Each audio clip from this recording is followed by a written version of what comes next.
quand tu regardes les statistiques, 30% des jeunes diplômés sont au chômage. D'autant plus choquant que c'est 2 fois supérieur à la moyenne nationale. Si tu es diplômé, tu as moins de chances de trouver un job. À mon retour au Maroc, j'ai eu beaucoup de mal à comprendre le marché. On parlait de la Coupe du Monde 2030, du train grande vitesse, d'énormément d'opportunités. En fait, ça se matérialisait pas du tout au niveau de la transparence des offres. Pour le coup, je me dis tout de suite, je pense qu'on peut faire beaucoup mieux.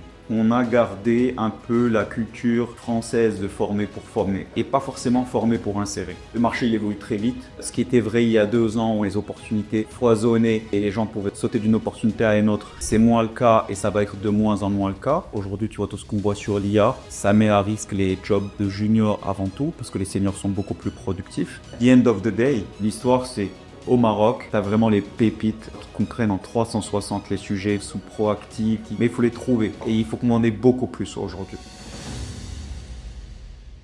Juste avant de revenir à cet épisode, vous êtes de plus en plus nombreux à regarder nos vidéos sur YouTube et à écouter nos podcasts sur les plateformes. Mais 90% d'entre vous n'êtes pas abonnés. Chaque semaine, on se donne à fond pour trouver les meilleurs invités. J'estime que pour apprendre, il faut écouter ceux qui font, ceux qui construisent. Et je tiens à ce que tous les contenus qu'on propose soient complètement gratuits. Avoir plus d'abonnés, ça nous aide à améliorer nos contenus et à avoir de meilleurs invités. Et donc, à continuer à apprendre des meilleurs. Donc si tu apprécies ce qu'on fait, abonne-toi à la chaîne. J'ai une première question pour toi. Qu'est-ce que tu as compris sur le marché du travail, sur le recrutement, qui t'a poussé à lancer Jobzine? Alors, si on parle du Maroc, parce que Jobzine est actif sur le Maroc, qui m'a poussé à cofonder Jobzine, parce qu'on était 2 initialement, c'est en fait que à mon retour au Maroc, j'ai eu beaucoup de mal à comprendre le marché. Avoir de la lisibilité claire sur les offres d'emploi. Tu vois, on me parlait de la Coupe du Monde 2030, du train grande vitesse, d'énormément d'opportunités. En fait, ça ne se matérialisait pas du tout au niveau de la transparence des offres.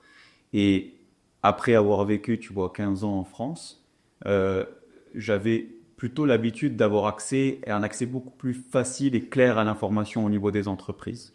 Et donc, l'idée pour moi, c'était surtout, dans un premier temps, comment on crée cette transparence, comment on montre les entreprises de l'intérieur, comment on permet aux entreprises de mieux communiquer sur leurs promesses employeurs pour permettre aux bons candidats de postuler. Tu parles beaucoup de ce sujet de la transparence, du côté des entreprises pour les gens qui veulent postuler, en particulier au Maroc.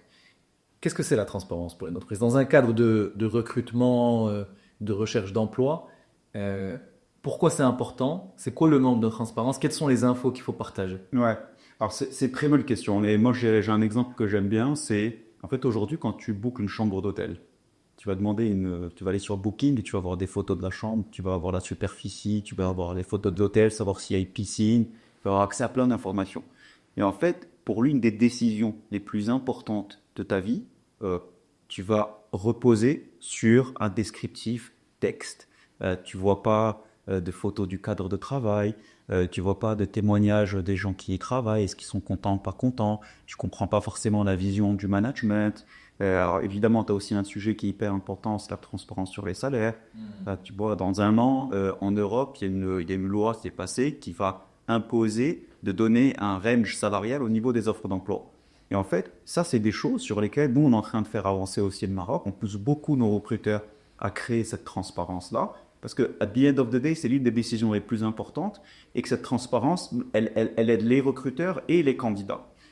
Tu vois, c'est pas juste le recruteur qui se met à nu pour no reason, c'est aussi parce qu'il va attirer les bons candidats qui ont besoin de cette information et encore plus les candidats de la nouvelle génération.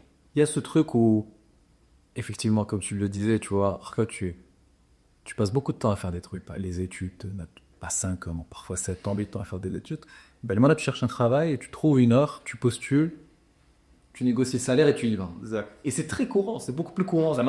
Je pense que c'est la majorité, on l'a tous fait. Exactement. Peut-être parfois, tu vas parler à quelqu'un dans l'entreprise, c'est maximum. Exactement. Alors qu'en réalité, quand tu rentres dans un job, je sais pas, je connais pas les chiffres, mais tu vas probablement rester plus de 2 ans. Ça, c'est un truc intéressant. Ça, c'est, en fait, si tu regardes un peu historiquement, la génération de nos parents, il est resté toute une vie dans une banque. Tu vois, Quand j'ai dit 2 ans, c'est pas beaucoup après. Mais la meilleure carrière, c'était de rentrer chez Microsoft en stagiaire et de finir dans le top management de Microsoft, tu vois. Et bon, cette durée, elle a eu tendance à se rétrécir. Nous, notre génération, je considère qu'on a à peu près de la même si j'ai un peu plus que toi, mais c'est passé à 4-5 ans dans une entreprise. Et la nouvelle génération, parce qu'on a fait une analyse sur ça, en fait, si tu arrives à la retenir 18 à 24 mois, c'est déjà pas mal. Et donc, c'est une génération qui commence de plus en plus à avoir besoin de cette information pour rester, autrement elle quitte. Tu vois, il n'y a plus, elle dit que avec l'aspect en fait de résilience, je vais rester parce qu'il me faut une expérience solide, etc. C'est une génération qui est beaucoup plus volatile, qui est plus demanding, qui a plus aussi d'attentes en termes de l'entreprise. Et quand l'entreprise répond pas à ces attentes-là, bah, c'est une génération qui... Ça fait 2 ans que tu as lancé Jobzy et du coup, tu as commencé à bien comprendre la Gen Z et comment elle postule justement. Donc Gen Z, c'est moins de 25? Moins de... c'est mais après 2000, ouais, c'est ça. Qu'est-ce que tu as compris sur cette tranche d'âge? Alors, bon, il y a plusieurs Gen Z. Tu vois, je pense que la Gen Z du Maroc, c'est pas forcément la Gen Z de la France ou d'autres pays. Mais ce que tous ont en commun, c'est, tu vois, une vraie volonté d'impact. Tu vois, en fait, notre génération peut avoir tendance à la décrier, mais en fait, c'est une génération qui est beaucoup plus orientée vers l'impact, vers l'environnement, vers l'autonomie qu'on leur donne. Tu vois vraiment sur le sujet environnement, impact, c'est quelque chose que tu vois? Environnement au Maroc, moins. Tu vois, c'est un sujet qui est moins adressé, mais l'impact, de toute façon, très clair. Et tu vois, dans ce sens-là, c'est une génération qui limite, y accorde beaucoup plus d'importance que nous. Je vois. Peut-être quand tu réfléchis, nous, on a accordé un peu moins d'importance à ce sujet pour effacer. Alors que, bon, je me mets systématiquement dans le même bucket, on met dans des buckets un peu mais on remplace ça, et l'autre est très proche, bien sûr. Et donc, ouais, donc, tu as vraiment ce sujet-là.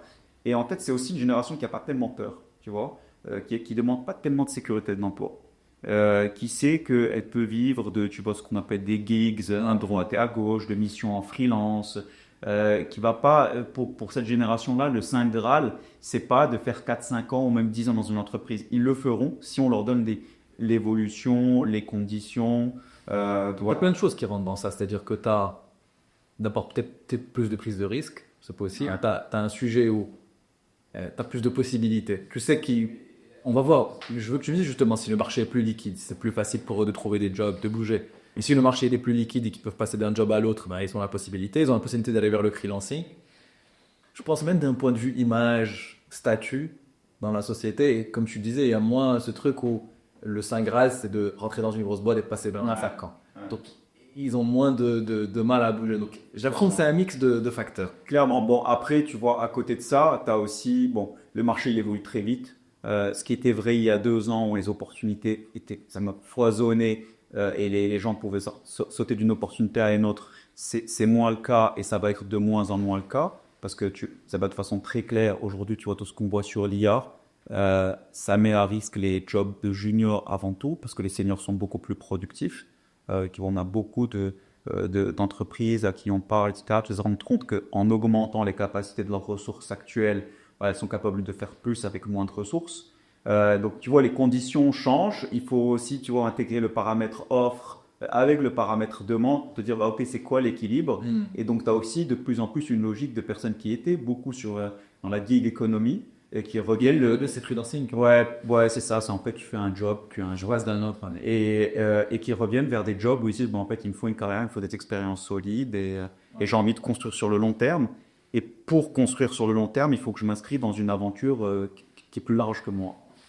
Sur ces dernières années, j'ai l'impression sur les 5-10 dernières années, quand parlait à des gens qui connaissent un peu le recrutement, j'ai l'impression, mais attends de me dire que le sujet, les jobs les plus difficiles à trouver, d'un point de vue entreprise, les talents les plus difficiles à trouver, c'est dans l'IT, la tech, etc. Et là, ces dernières années, avec la data, l'IA, ça a augmenté.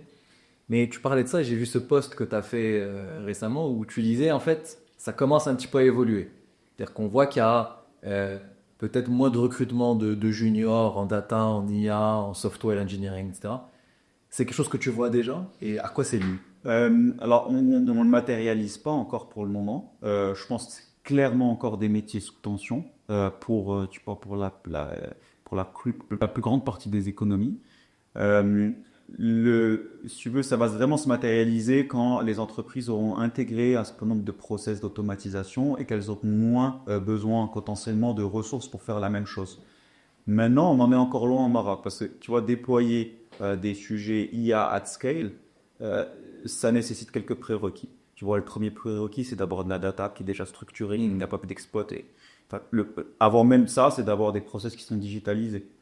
Et donc, tu vois, il y a encore un certain chemin avant qu'on en arrive là. Et avant même ça, il faut bien connaître ses process, etc. Exact. C'est vrai qu'il y a des choses avant de pouvoir embrasser. Exactement. Et après, sur ce point que tu mentionnes, dans le contexte très spécifique du Maroc, on a des initiatives très très fortes pour développer ce type de ressources à l'échelle.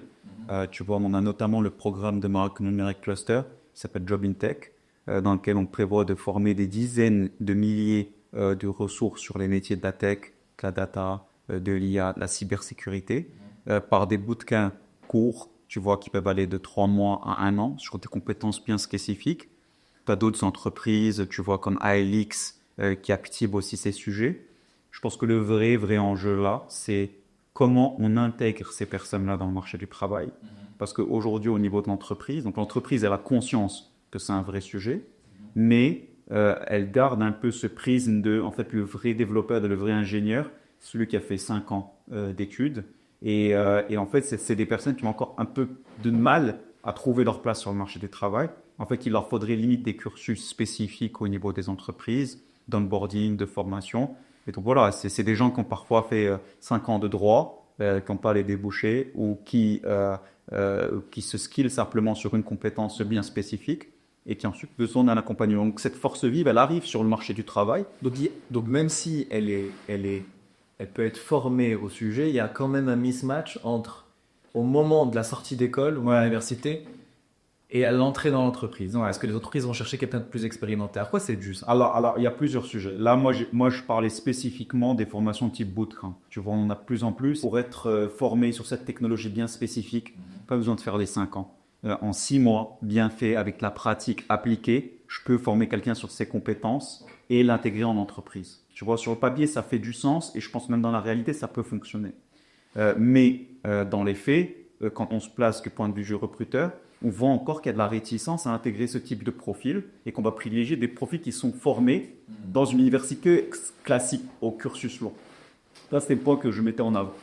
Maintenant, sur le sujet que tu mentionnes, qui est plus global, sur est-ce que le pont entre le monde étudiant, le monde de la formation et le monde de l'entreprise, il fonctionne ou est-ce qu'il y a des choses à améliorer dessus? Si objectivement, parce que c'est un sujet qu'on a beaucoup regardé, notamment parce qu'on déploie des career centers au niveau des écoles et des universités. Et donc en fait, les career centers, c'est des outils qui vont permettre à l'école de consolider l'ensemble des offres d'emploi de leurs partenaires, aux étudiants d'avoir la visibilité sur l'ensemble de ces offres d'emploi, de postuler et d'avoir un lien. En fait, c'est de créer un pont direct entre l'école et l'entreprise. Et donc c'est vraiment un sujet qu'on a regardé et objectivement, sur ce point-là, je pense qu'on a vraiment beaucoup de travail à faire. Tu vois, ça c'est vraiment l'un des trucs, moi, qui me tient le plus à cœur. C'est, en fait, quand tu regardes les statistiques un peu effarantes, c'est 30% des jeunes diplômés sont au chômage. Tu vois, 30% des jeunes diplômés sont au chômage maintenant. Et d'autant plus choquant que c'est 2 fois supérieur à la moyenne nationale. En fait, si tu es diplômé, tu as moins de chances de trouver un job. En quoi c'est dû? Écoute, c'est dû évidemment à plein de facteurs et j'ai pas la prétention d'avoir la visibilité complète, mais celui que j'identifie comme étant le plus clair, c'est que on a encore des carences au niveau de la formation sur les soft skills. Les sujets sont pris, en fait, sont connus au niveau des universités, sont plus ou moins bien traités. Il y en a évidemment qui le font très bien, les universités d'élite, et ça, je dis pas le contraire. On a beaucoup d'universités sur lesquelles il y a beaucoup à faire. Et le deuxième point, je dirais que on a gardé un peu la culture française de former pour former et pas forcément former pour insérer.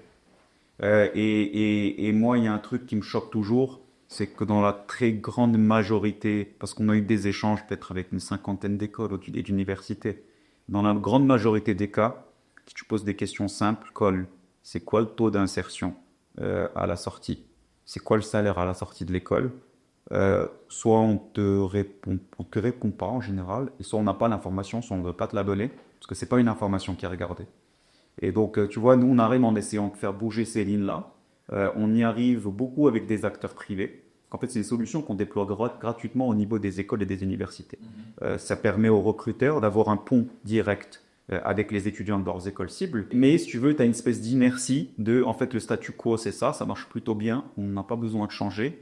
Mais en fait, parce qu'il y a zéro pression sur le fait de délivrer ces chiffres-là. Je fais une petite pause dans cet épisode pour te parler de mes amis et partenaires TapTapSend que j'utilise personnellement et qui soutient Nextwave depuis le début. Si tu habites en dehors du Maroc, tu dois absolument connaître TapTapSend. J'ai personnellement vécu 10 ans en France et comme tous les Marocains qui habitent à l'étranger, j'ai voulu envoyer de l'argent vers le Maroc. Certains veulent soutenir des proches, certains veulent épargner au Maroc ou investir leur argent, mais dans tous les cas, dans ces moments-là, on recherche 3 choses: rapidité, simplicité et le moins de frais possible. C'est ce que propose TapTapSend. Il permet d'envoyer de l'argent vers le Maroc depuis une trentaine de pays dans le monde. Et ce qui m'a convaincu, c'est que les transferts bancaires sont gratuits. En gros, leur modèle, c'est une petite marge sur le taux de change et ils sont transparents et compétitifs. Ils proposent un des meilleurs taux du marché. Donc si vous voulez envoyer de l'argent vers le Maroc, ne réfléchissez pas et téléchargez l'application TapTapSend. Vous pourrez transférer votre argent vers des comptes bancaires, mais aussi vers CashPlus ou AfaCash. Si vous venez de notre part, vous recevrez un cadeau lors de votre inscription. Par exemple, 15 € depuis la France ou 25 $ depuis les États-Unis. Donc téléchargez l'application TapTapSend et utilisez le code NEXTWAVE. Je vous remets en description toutes les infos. Vous êtes déjà des centaines à avoir utilisé l'application et certains m'ont remercié pour la recommandation. Et j'aimerais à mon tour remercier l'équipe TapTapSend de me soutenir depuis le début de Nextwave. Et sur ce, on peut reprendre l'épisode. Ouais, donc c'est pas tant une... Tu vois, t'as le sujet dont tu parlais de soft skills qui est hyper intéressant. Donc les soft skills, c'est plus... c'est pas les hard skills, c'est pas les compétences comme, je sais pas, je sais coder, je connais le droit, la finance, etc. C'est plutôt la communication, par exemple, tout ce qui est soft skills. Ça, c'est quelque chose qui est un peu moins préparé dans les universités, dans les écoles. Quels sont les soft skills que tu vois qui sont les plus importants et comment on peut les travailler? Écoute, le premier, c'est évidemment la capacité de communication, tu vois, parce que de celle-ci, beaucoup de soft skills découlent. En fait, aujourd'hui, on a une communication, on a tout un sujet sur la langue, tout un sujet sur la langue au Maroc, que moi, j'essaie vraiment de démystifier, même quand je fais passer des entretiens. Et pour moi, aujourd'hui, la langue, c'est un moyen de communiquer, ni plus ni moins. Et tu vois, tu as aujourd'hui, avec le français, c'est une langue qui peut cliver, tu vois, entre ceux qui la maîtrisent, parce qu'ils sont été du système français, ceux qui la maîtrisent moins. Mais en même temps, le monde de l'entreprise aujourd'hui est plutôt francophone. Et donc, ça force beaucoup de candidats à se forcer à parler français en entretien, alors qu'il serait beaucoup plus pertinent en parlant parfois anglais, en insérant des mots de déjà. Et en fait, ça change presque leur posture parfois, tu vois. Parce qu'ils n'ont pas besoin de chercher les mots, parce que le discours est beaucoup plus fluide. Et donc moi, j'insiste sur ça, tu vois. Quand je commence un entretien, même pour mes recrutements, c'est toujours, parle-moi la langue dans laquelle tu te sens le plus à l'aise. Tu dois mettre l'anglais du déjà. Alors nous, au bureau, on parle anglais déjà, tu vois. Ça nivelle la communication, c'est ultra fluide. Et d'ailleurs, les nouvelles générations sont très anglais déjà. Bon, alors, moi, je pense que j'ai digressé un peu sur ce sujet d'avant, mais je pense que c'est un sujet. Non, frère, je veux qu'on reste sur le sujet, c'est vraiment très intéressant. Moi, ton approche, c'est de te dire, parce qu'effectivement, qu'il y a le sujet de la langue. Donc, le sujet, c'est que, bien sûr, la plupart des gens parlent déjà, des gens qui parlent anglais, des gens qui parlent français. La difficulté, c'est que le monde du travail est beaucoup en français. Ouais. C'est un peu ce qui clive. Toi, ton approche, c'est de dire, il ne faut pas mettre de l'idéologie, il ne faut pas mettre des opinions, il ne faut pas mettre de la distinction entre les langues. Il faut se dire, c'est qu'une manière de communiquer et chacun parle dans la langue dans laquelle il est à l'aise, sans arrière-pensée, sans jugement. Évidemment que si tu passes un entretien pour un job dans lequel tu es client-facing et que les clients parlent français, bon, on doit maîtriser que tu es fully fluent en français, donc no-brainer que l'entretien soit en français et que le français est un critère de sélection. À part ça, je vois pas tellement le rationnel, tu vois. Et comme je te disais, on parle anglais, la nouvelle génération parle de plus en plus anglais. Derisha, c'est vraiment leur façon de communiquer, parce que tu vois, c'est aussi une génération qui est beaucoup autodidacte, qui se forme sur YouTube, sur Netflix, qui choisit le meilleur contenu, pas qui se divertit sur Netflix, qui choisit le meilleur contenu pour se former, qui peut être du contenu anglais, français, Derisha, ou peu importe, quoi. Et si tu devais, tu vois, tirer un peu les lignes sur le sujet, tu penses qu'on se dirige vers quoi? Parce que moi, j'entends beaucoup que, et même autour de moi, effectivement, les jeunes parlent de plus en plus un mix de déjà et d'anglais, mais le monde du travail il reste quand même beaucoup en français. Donc, entre ce qui se dit et la réalité, je ne sais pas dans quel monde on va. En même temps, j'ai envie de dire peut-être que, vu que les jeunes parlent plus un mix de déjà et d'anglais, peut-être que ça va s'imposer en fait dans le monde du travail, Ouais. mais je ne sais pas. Comment tu vois les choses évoluer, toi, dans les prochaines années? Écoute, franchement, j'ai pas de vision claire là-dessus. Je pense que plus on maîtrise de langues, mieux c'est, dans quoi qu'il en soit. Mais que le plus important, c'est vraiment de se sentir bien dans la façon de s'exprimer, de pas créer de complexes sans raison, tu vois, sur le sujet de la langue.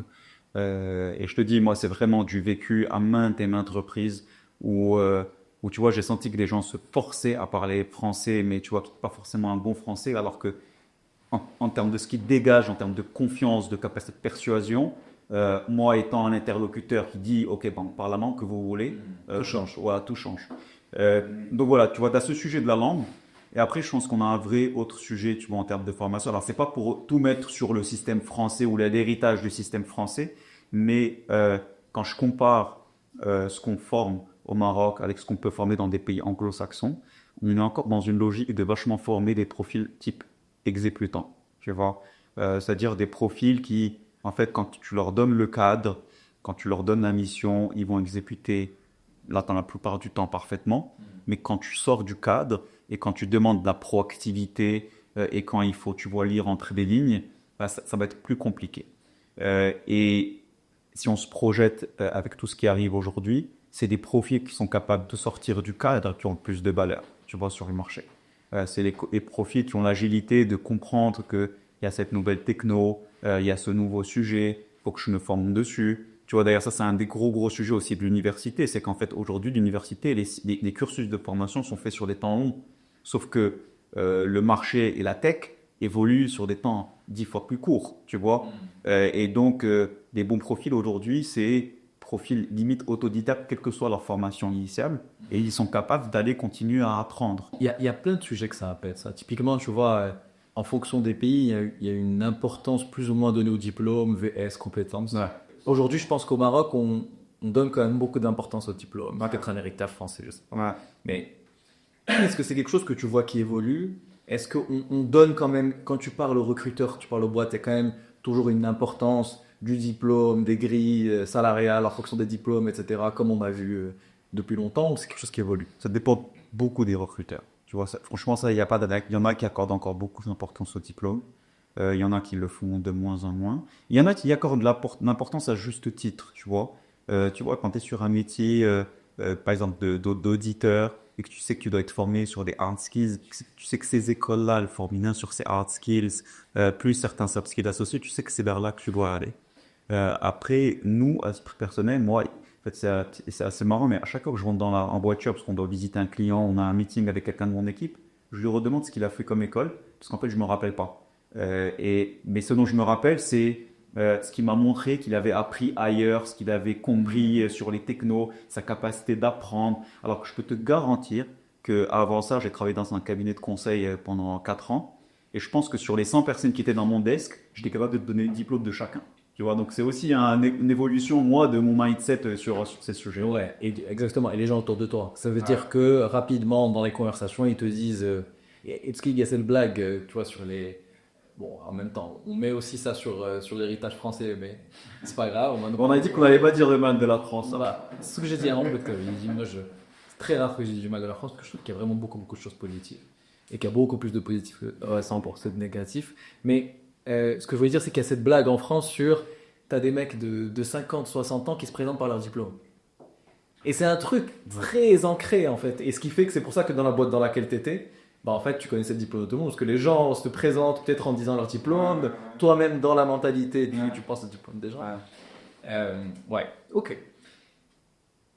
On n'a pas assez parlé de Jobzine pour l'instant, tu as commencé à expliquer ce que c'est.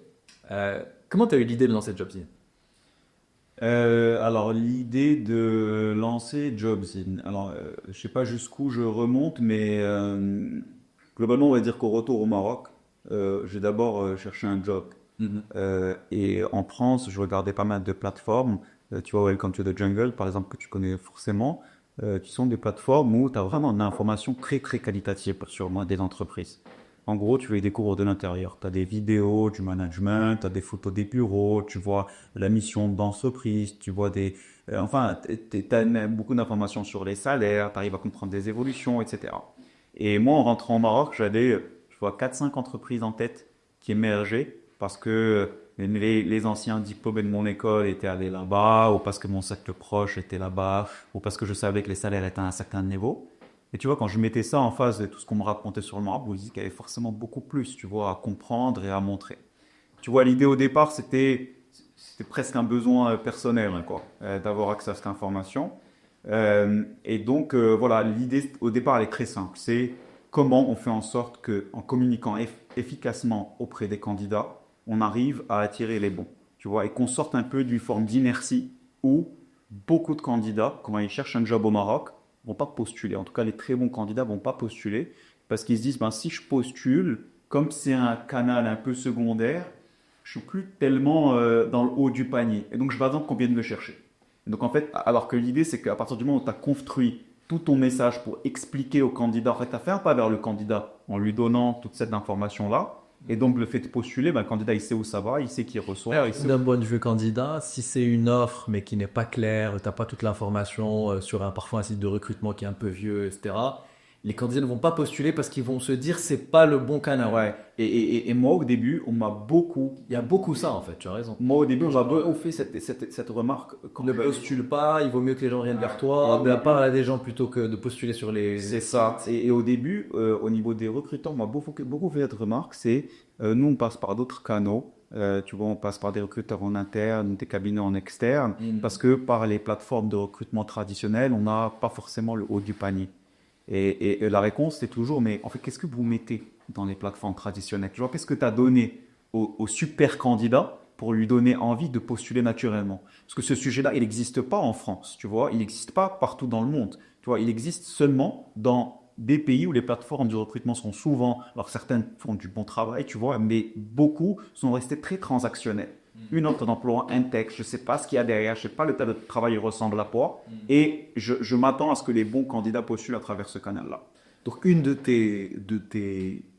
un des sujets que tu as quand tu lances JobZine, c'est ok, je vais rajouter plus de transparence, mais l'intérêt aussi, c'est que je vais attirer les meilleurs candidats. Exactement. Qui passaient par d'autres canaux. Exactement. Et je vais être beaucoup plus efficace. Tu vois, pour l'entreprise, je vais être beaucoup plus efficace parce que je crée un canal de communication, un canal de candidature direct avec le candidat.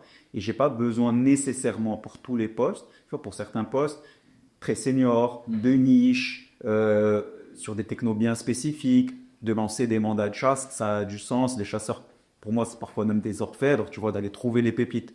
Mais au Maroc, tu vois, sur beaucoup de jobs, en fait, à partir du moment où tu communiques l'information de façon claire, le candidat, il va postuler. Ça l'intéresse.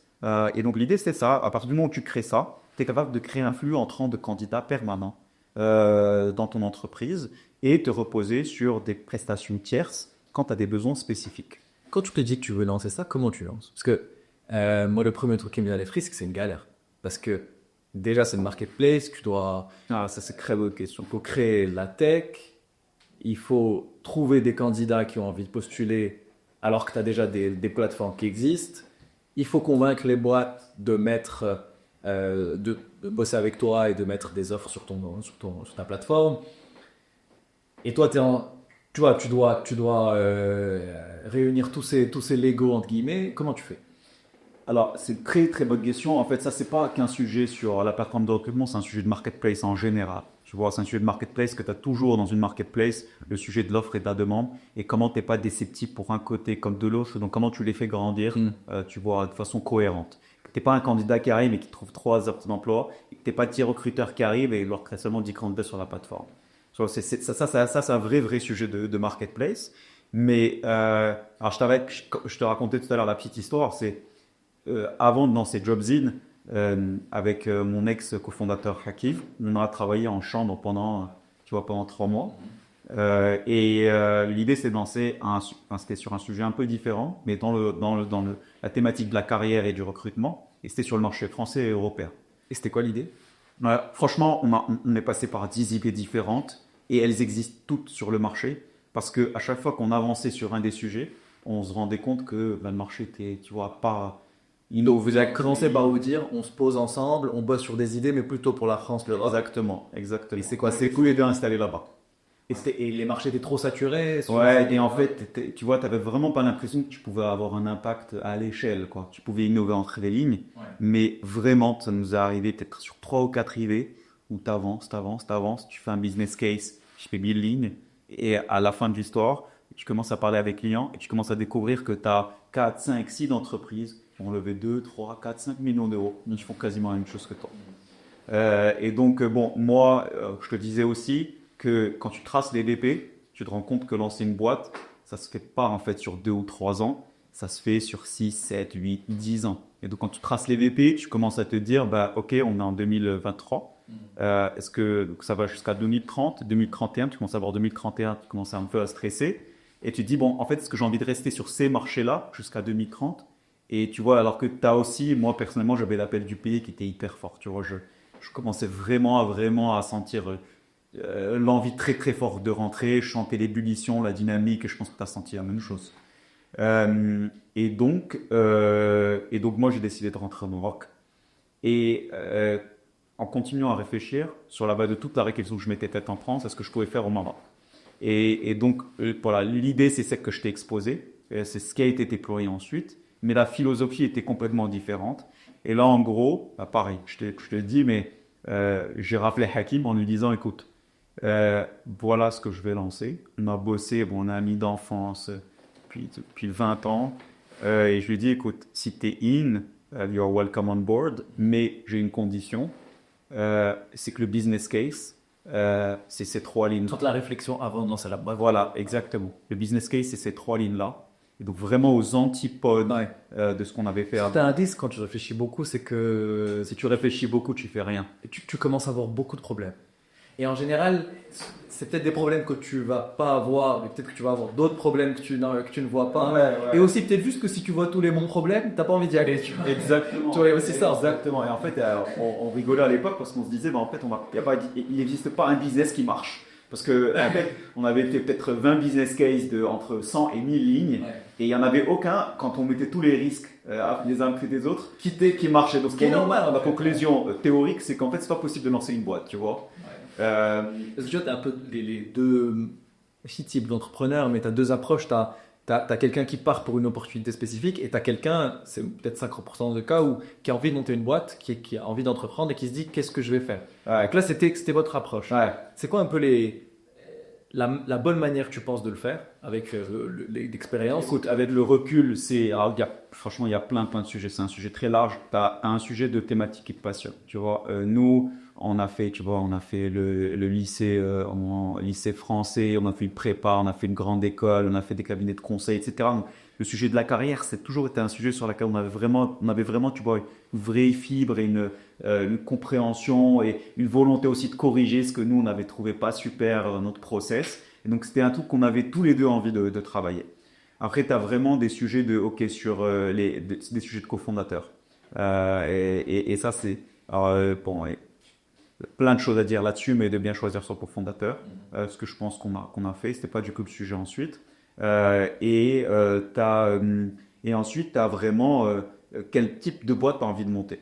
Tu vois, est-ce que et là, pour le coup, c'est pas forcément de monter une start-up qui va lever des fonds, qui fait une croissance très rapide. C'est en fait de quelle typologie d'entreprise tu vas te sentir confortable. Et tu as toujours une typologie d'entreprise qui est la plus dont on parle le plus à un moment donné de l'histoire. Actuellement, c'est les startups. Et tu peux entreprendre sans faire la startup. Non, clairement. Tu peux ne pas lever des fonds. Tu peux faire plein d'autres formats d'entrepreneuriat. Clairement pas. Et d'ailleurs, moi, dans la philosophie de départ de Jobs-in, c'est que parce que en fait, il se trouve que ayant bossé pendant 10 ans avant de lancer Jobs-in, ayant été même investisseur dans quelques startups, j'ai vu beaucoup de choses.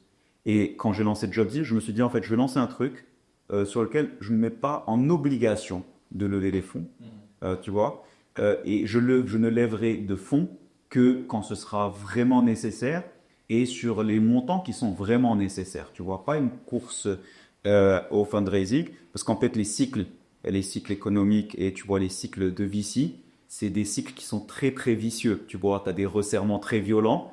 as des boîtes qui ont fait, t'entends, ils ont levé 100 millions, 1 milliard de valo, et un an plus tard, ils disent on ferme tous les pays, la vraie valo c'est 50 millions, ouais, après tu as toutes les boîtes où les mecs vendent à des fortunes et des cofondateurs ressortent sans rien. Tu vois, tu as toute une philosophie et une compréhension à avoir sur ce marché-là. Ok. Donc, sujet important de te dire, ok, c'est quoi la forme d'entreprise que je Ouais, exactement, dans laquelle je suis confortable, tu vois. Je crois qu'on a digressé par rapport à ta question. Ce que j'allais dire. Et marketplace, en vrai, non. Mais c'est bien qu'on ait fait la parenthèse, qu'on a un peu remis le. Je voulais savoir un petit peu quel était le contexte dans lequel tu montes la boîte. Mais ok. Donc tu te dis, c'était de monter une boîte en France, finalement non, tu préfères monter une boîte au Maroc. Tu identifies le sujet du recrutement, et je trouve que c'est une marketplace. Comment tu lances une marketplace dans le recrutement? Comment tu fais pour à la fois avoir les candidats et les entreprises? Et c'est quoi un peu les premières étapes? Écoute, première étape, moi, ma philosophie, encore une fois, c'était pas de temps de développement long. Tu vois, on va lancer en MVP. Et quand on lance avec Hakim, on est en septembre. Et la deadline qu'on se fixe, c'est décembre pour être live. Alors qu'en septembre, on n'a rien. Tu vois, mais étant deux profils qui avons besoin de vraiment tâter les choses pour comprendre et avancer, et pas envie de lancer quelque chose de trop complexe et passer un an en chambre, l'expérience d'avant a aidé. Et donc là, on prend un freelance avec, tu vois, un petit budget. Je fais un petit clin d'œil parce qu'il n'est plus dans la boîte, mais je vois qu'on continue de suivre ce qu'on fait. Et à qui on donne un cahier des charges très simple, MVP priorisé, ça doit sortir dans 3 mois. Et en parallèle, on attaque. En fait, on se dit, c'est quoi la façon? T'es marketplace, si tu sors juste avec le produit, il n'y a rien. Tu vois, il te faut des entreprises et il te faut des offres d'emploi pour commencer. Et donc, on se dit, bon, c'est quoi le go-to-market le plus rapide qu'on puisse faire? Et on se dit, bah, ok, les plus sensibles et les plus susceptibles d'aller très vite avec nous sur ce sujet, c'est les startups et quelques entreprises tech qui vont avoir quelques besoins ponctuels, surtout celles qui viennent de lever. Et donc, le deal, c'est, on vous fait tout, c'est gratuit. Et en fait, nous, on veut juste créer un espèce de track record et voir comment le marché répond. Et donc, on lance ça avec une vingtaine d'entreprises. Tu vois, donc beaucoup sont passés dans ton show, mais tu vois, c'est des entreprises comme Guichet, comme Wafa, comme Kifal, comme Lensko. C'est une bonne idée de lancer gratuitement, parce que tu vois, tu as toujours le risque où on te dit oui parce que c'est gratuit, mais les gens payent. Bah, ça dépend ce que tu testes. À ce moment-là, on ne teste pas encore Willingness to Pay. En fait, tu peux pas lancer sans rien. Tu vois, c'est comme ma promesse. Si je dis à quelqu'un, tu vas payer tant alors que j'ai rien. Tu vois, j'ai rien à te montrer. J'ai pas de. Donc, tu vois, en fait, c'est juste. C'est pas une bonne idée. Et entre guillemets, c'est pas gratuit, parce que dans le sens où ça leur prend du temps, c'est une autre plateforme sur laquelle ils vont mettre des offres alors que toi, tu es en train de te lancer. Ouais. Et toi, tu es en train de tester ton truc, tester ta plateforme, amener des premiers candidats. Exactement. Et toi, exactement. Donc, tu vois, c'est de créer aussi les success stories, tu vois, les premiers succès. Les premiers succès, c'est des recrutements. Tu n'as pas eu du premier recrutement sur la plateforme? Ouais. Je m'en rappelle. En fait, l'histoire, c'est que on les a compris aussi certains après. Parce que les recrutements, tu peux avoir l'information qui te revient du recruteur. Donc ouais, bon, maintenant, en fait, j'ai une IB, mais on a fait tellement entre temps, il faudrait que je l'ai dans la base, c'est sûr. Et donc voilà, et pour le coup, juste pour répondre à ce point spécifique, parce que je vois où tu veux aller, mais jamais une bonne idée de dire que ton produit fonctionne parce que tu as des clients gratuits. Ouais. Parce que in fine, ça fonctionne vraiment si tu as des clients payants. Et moi, dans ma vie d'avant, j'ai été Head of Sales pendant à peu près 5 ans d'une boîte en France. Et donc, je sais que, tu vois, j'avais ces réflexes-là, mais c'était pas ce que je cherchais à prouver. Je cherchais juste à créer un trafic sur la plateforme et à montrer qu'on était capable d'attirer des bons candidats à partir du moment où on délivrait des bons messages. Savoir pourquoi tu fais. Pourquoi ça, justement, est-ce que tu y gagnes quelque chose? Est-ce que tu es en train d'apprendre quelque chose? Exactement, quelque chose, exactement. Et là, c'était clairement ça. MVP, parce que tu dis MVP, mais c'est version live, donc c'est pas vraiment MVP. Enfin, c'est plus qu'un MVP, c'est vraiment ta première version dispo. Ouais, le MVP peut être live sur le marché, tu vois. Le MVP, en fait, c'est le minimum viable. Donc, en fait, il est viable, tu vois. Quoi dessus? En fait, c'était très moche, ouais. Mais franchement, on a béni. Mais c'était mieux que ce qu'il y avait sur le reste, tu vois, sur le reste du marché, objectivement. Ouais, okay. Tu vois, c'était ultra basique. C'est le contenu, les vidéos, les textes, les photos, la candidature. Le candidat, il arrive sur le back-office du recruteur et le recruteur le voit, tu vois. Okay. Donc ça, c'est notre MVP. Je peux te dire qu'il y avait déjà Déjà, ce qui comptait, en fait. C'est pas Alors, on s'est rendu compte un peu plus tard de ce qui comptait vraiment, tu vois. Je sais pas. des features. Voilà, ouais. Je disais, on va sauter à une étape après, mais je sais pas si, tu vois, en tout cas sur la partie création, c'est vraiment ça. Ensuite, on est passé à, ok, maintenant, on montre qu'on a un trafic, on a des clients qui ont recruté, on a commencé à signer les premiers clients payants. Quand tu dis que tu veux te lancer dans le recrutement, tu ne dis pas il y a beaucoup de plateformes, mais déjà plein d'acteurs en place, il y a des canaux déjà qui existent. Est-ce que tu te dis directement, en fait, non, je peux me différencier par rapport aux autres? Ouais. Pour le coup, je me dis tout de suite, en fait, je pense qu'on peut faire beaucoup mieux. Tu vois. Ayant été utilisateur de beaucoup de plateformes sur du recrutement pendant toute ma vie, tu vois, partout en Europe, j'ai senti qu'il y avait un gros potentiel, tu vois.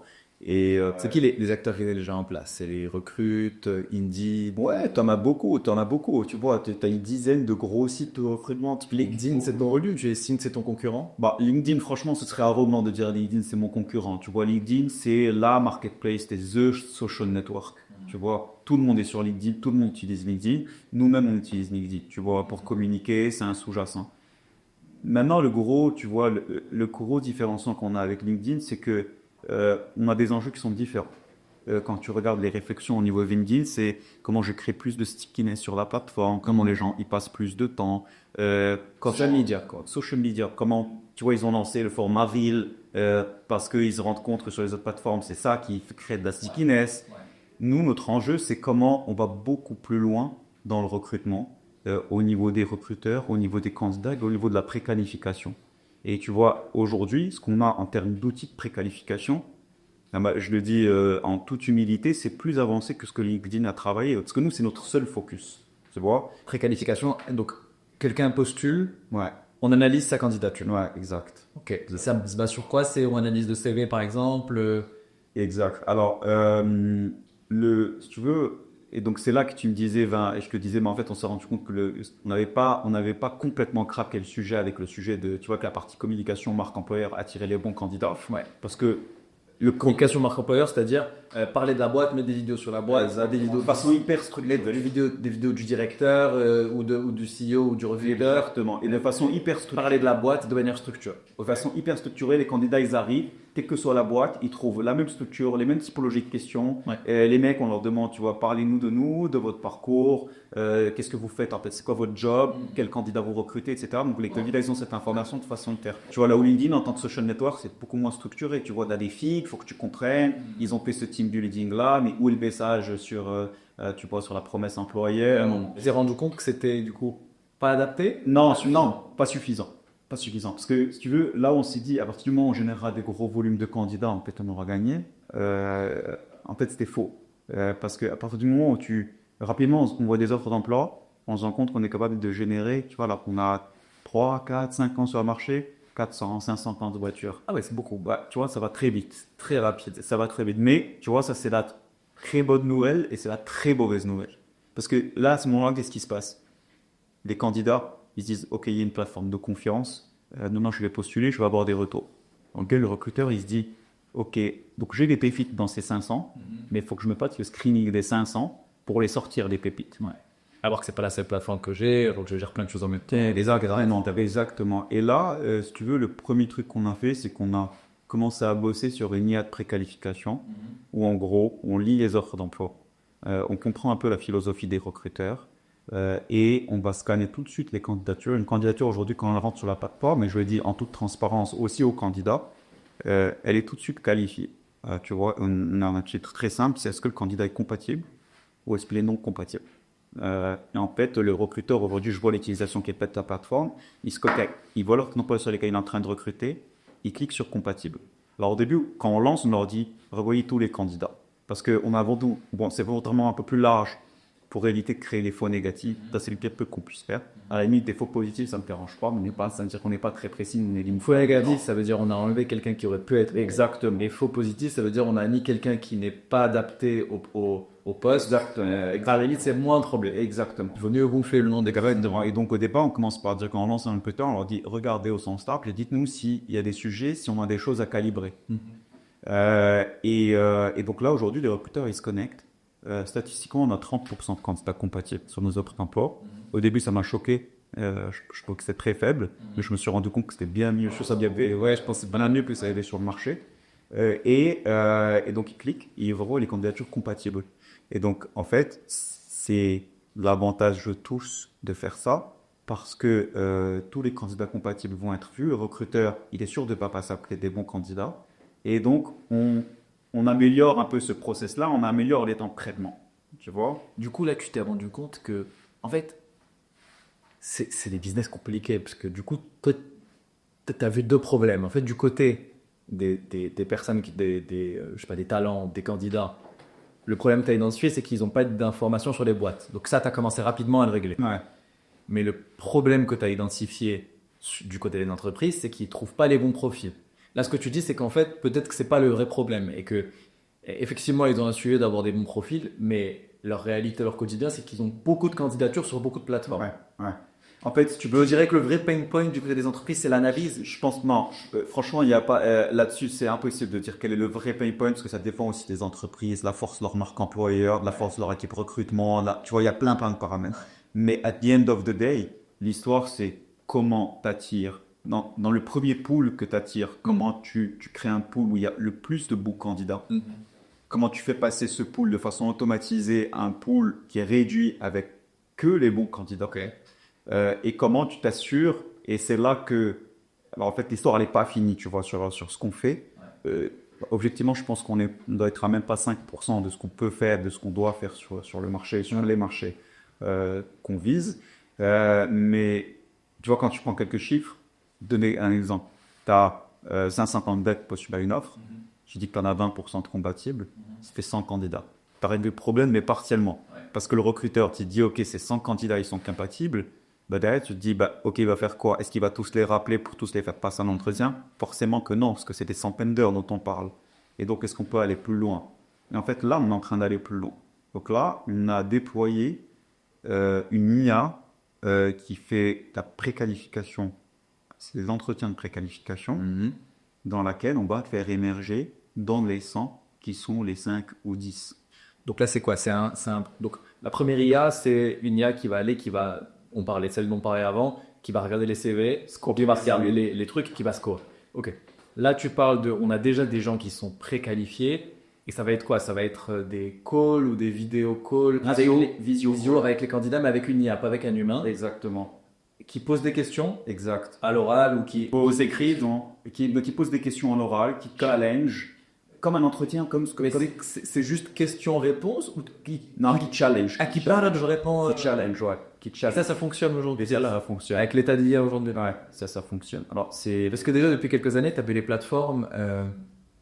J'avais postulé un jour un truc, on m'a envoyé un truc. C'était je me connecte. C'était des questions préenregistrées avec une voix. Et toi, il fallait juste répondre. Tu avais un temps pour répondre. Et ensuite, ça a coupé. Question d'après, tu répondais. Donc là, ce que tu dis, c'est plus que ça. C'est beaucoup. C'est une discussion avec une IA. Et en fait, qui va te pousser si tu es vague sur un sujet, qui va insister si c'est très pertinent ce que tu dis. Enfin, tu vois, on a des longs mois de R&D sur ce sujet. On a beaucoup travaillé. Tu auras beaucoup de tests à faire pour que ce soit pertinent. Aujourd'hui, on contrôle l'entièreté des entretiens parce que tu vois, encore une fois, tu n'as pas envie de faire passer de bon candidat pour un mauvais candidat pour un bon. Tu as vraiment un sense of commitment. Là, c'est déjà live. C'est live, ouais. Mais ce que tu dis, c'est qu'il faut vous regarder les transcripts, vous regardez les discussions, pour regarder les vidéos pour être sûr qu'il n'y a pas de problème. On garde tout. Et en fait, là, tu te rends compte que tu crées un potentiel qui est assez monumental sur le marché. Comment tu montes un produit comme ça? T'as déjà des bonnes IA voice qui existent d'un point de vue modèle. Ouais, tellement tu fais parce que t'as des bonnes IA. Je pense que le plus important là, c'est pas tellement les technos qui sont en place, c'est l'équipe que toi tu as en place pour exploiter les technos qui existent.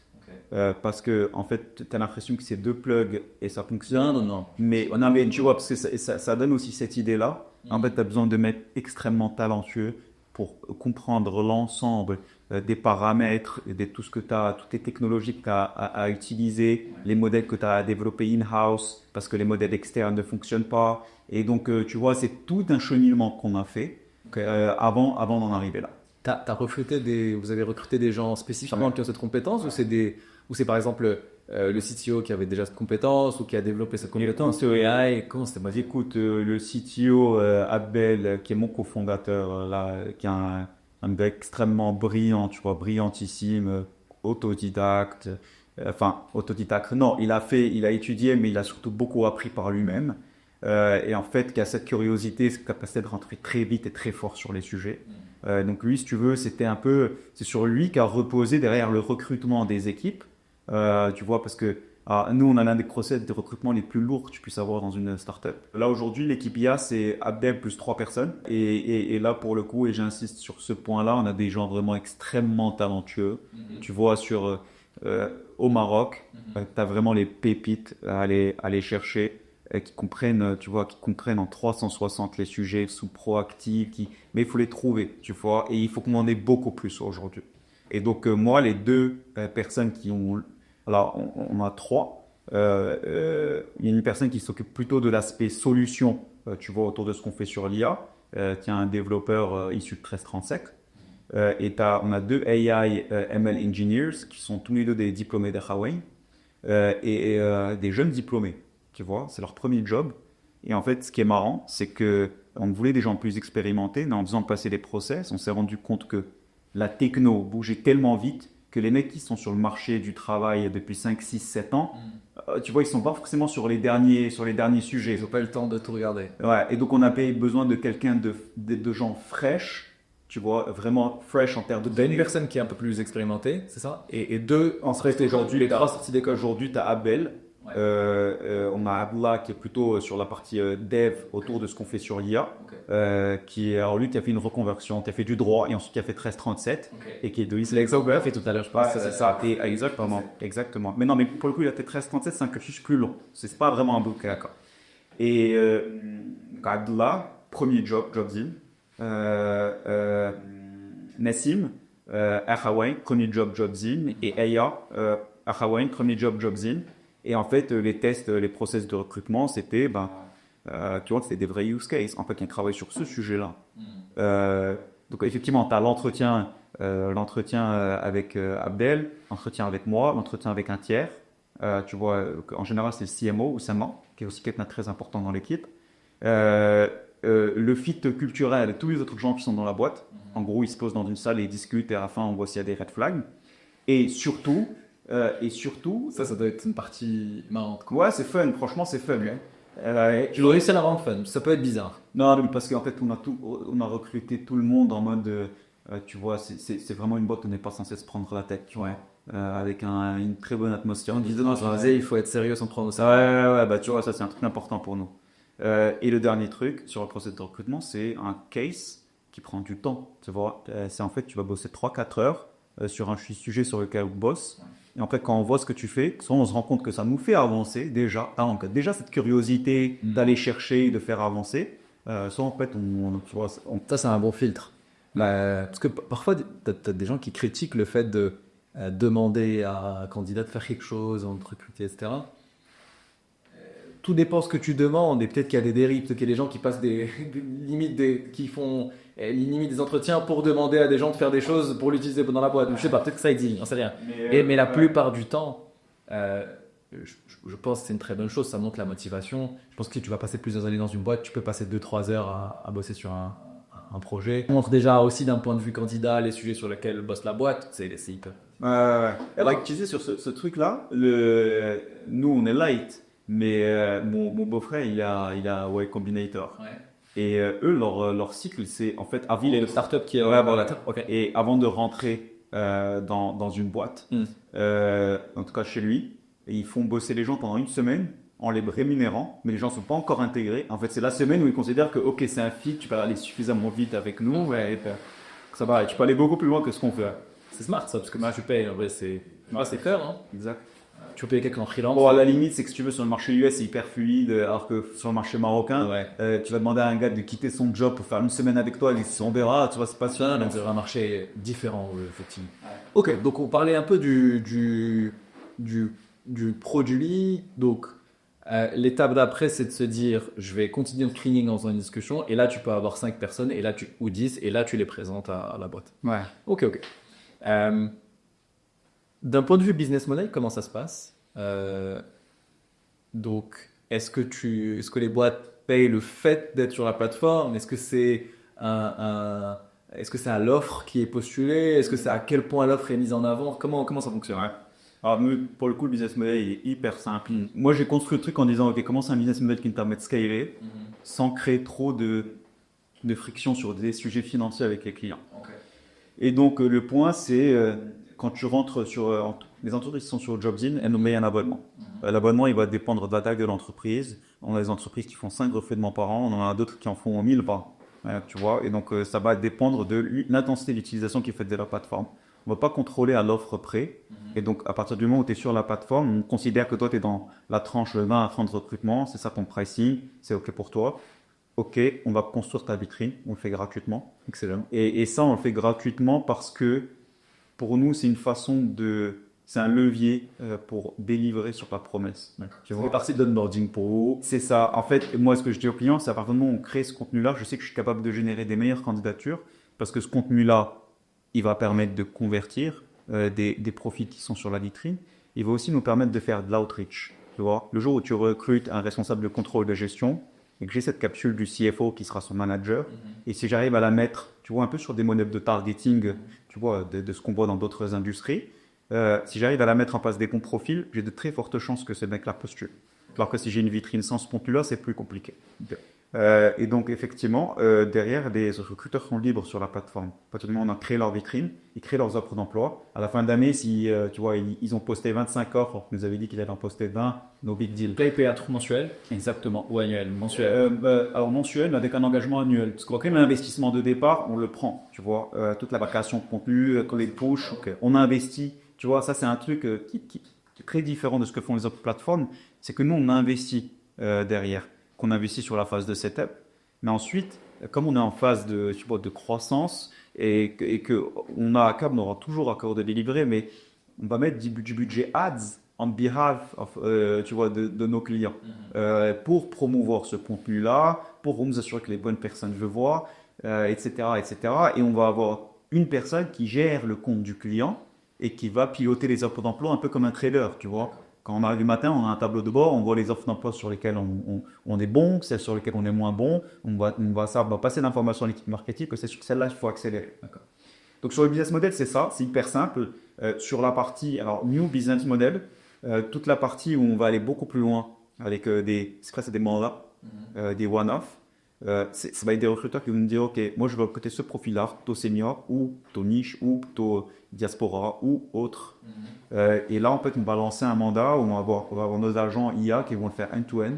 En gros, screening des candidats, reach out aux candidats. Là, c'est sûr. Tu prends toute ta base de données. Alors, c'est pas forcément la base de données, c'est pas des gens qui postulent. Alors, on a plein de méthodes différentes, Okay. mais en gros, on va identifier les bons candidats. On va reach out à ces candidats. Ils vont postuler. On va configurer et tester et valider l'entretien qui va être passé par ces candidats. Ce qu'on peut faire à scale maintenant, tu vois. On va leur faire passer des entretiens de préqualification. On va scorer et les candidats les plus forts. Là, on a où c'est fail, où tu as fail, où tu es compatible, c'est-à-dire que tu es bon, mais tu n'es pas le plus fort, où tu es strong, et là, peut-être vraiment que tu as strike toutes les dimensions de l'entretien. Et donc là, on va les envoyer en shortlist. Les candidats vont nous donner leur go, soit pour transmettre CV assessment, soit pour transmettre CV assessment et audio, soit pour transmettre CV assessment et vidéo. Parce qu'on a consent des candidats, et du coup, on les met à disposition des recruteurs. Donc le recruteur, il va avoir sa shortlist. Il va avoir vraiment de l'information hyper qualitative, tu vois, et ça, c'est vraiment bien tiré de... Les clients, c'est des boîtes ou c'est des recruteurs indépendants? C'est des boîtes. C'est des boîtes directement. Aujourd'hui, on travaille avec Donc, ok. Du coup, c'est hyper intéressant. Donc, sur la partie, je mets des offres. Ils vont pouvoir mettre les offres et tu vas aller jusqu'à la préqualification, qualification comme on disait tout à l'heure. Ouais. Et après, tu vas avoir une autre offre s'ils mettent plus de 30 annonces. Non, là pour le coup, c'est sur la partie. Pour le coup, sur la partie abonnement, il y a un seul business model. C'est en fait selon la taille de l'entreprise, selon le pool de candidats à aller chercher, on va faire ta vitrine, on va faire ton marketing employeur, Ok. tu vas avoir accès à la plateforme pour poster tes offres, on va driver les candidatures, on va préqualifier les CV. Et ensuite, tu gères la suite du process. D'accord. Ok. Et ensuite, il y a une offre où on a un business model variable. Ouais. Oui, on prend que des success fees. D'accord. Donc la partie que je disais tout à l'heure sur la vidéo, elle est que sur cette Exactement, instant. Parce que tu vois, c'est beaucoup plus intensif Ouais. en termes, tu vois, déjà c'est beaucoup plus avancé en termes de techno. Ouais. C'est plus intensif en termes de ressources qu'on mobilise pour mener à bien ces process. Mais on considère qu'on est beaucoup plus efficace que des process 100% manuels. Sur cette partie-là, vous remplacez plus des chasseurs de tête que des plateformes. Écoute, je pense qu'on complète, exactement. En fait, j'étais dire, on complète les cabinets qui vont, tu vois, c'est surtout ceux qui sont sectorisés, spécialisés sur certains types de profils, sur des profils top management, qui vont pas forcément, même si franchement on en voit du top management qui passe les interviews IA. Donc tu vois, ça nous a aussi un peu surpris de voir que l'adoption se fait assez facilement. Mais effectivement, c'est plus dans une logique de cabinet que cette offre est décroyée. Ça coûte combien à peu près? Alors, si tu veux, aujourd'hui, le pricing, il est un peu en bêta. Mais en gros, c'est success fees en ligne. En général, c'est 1, 2, 3 mois de salaire. Voilà. Que font Les cabinets, aujourd'hui, ils prennent globalement, les cabinets assez forts dans la place, prennent entre 15 et 20% du salaire annuel brut. Et sans trop en dire, on va être en dessous de ça. 2 mois de salaire. Ouais, Et vous êtes un peu exactement. Ok, ok. Et sur la partie abonnement, et sur l'heure, j'avais vu que Welcome to the Jungle, c'est 3 000 €, quelque chose comme ça. Écoute, Welcome to the Jungle, c'est par an. Je sais. Alors, et Welcome to the Jungle, ils ont plein de choses. En fait, eux, c'est vraiment leur cœur sujet. Ouais. Et le média, c'est vraiment, tu vois, Welcome to the Jungle, ils se définissent presque aussi comme un média.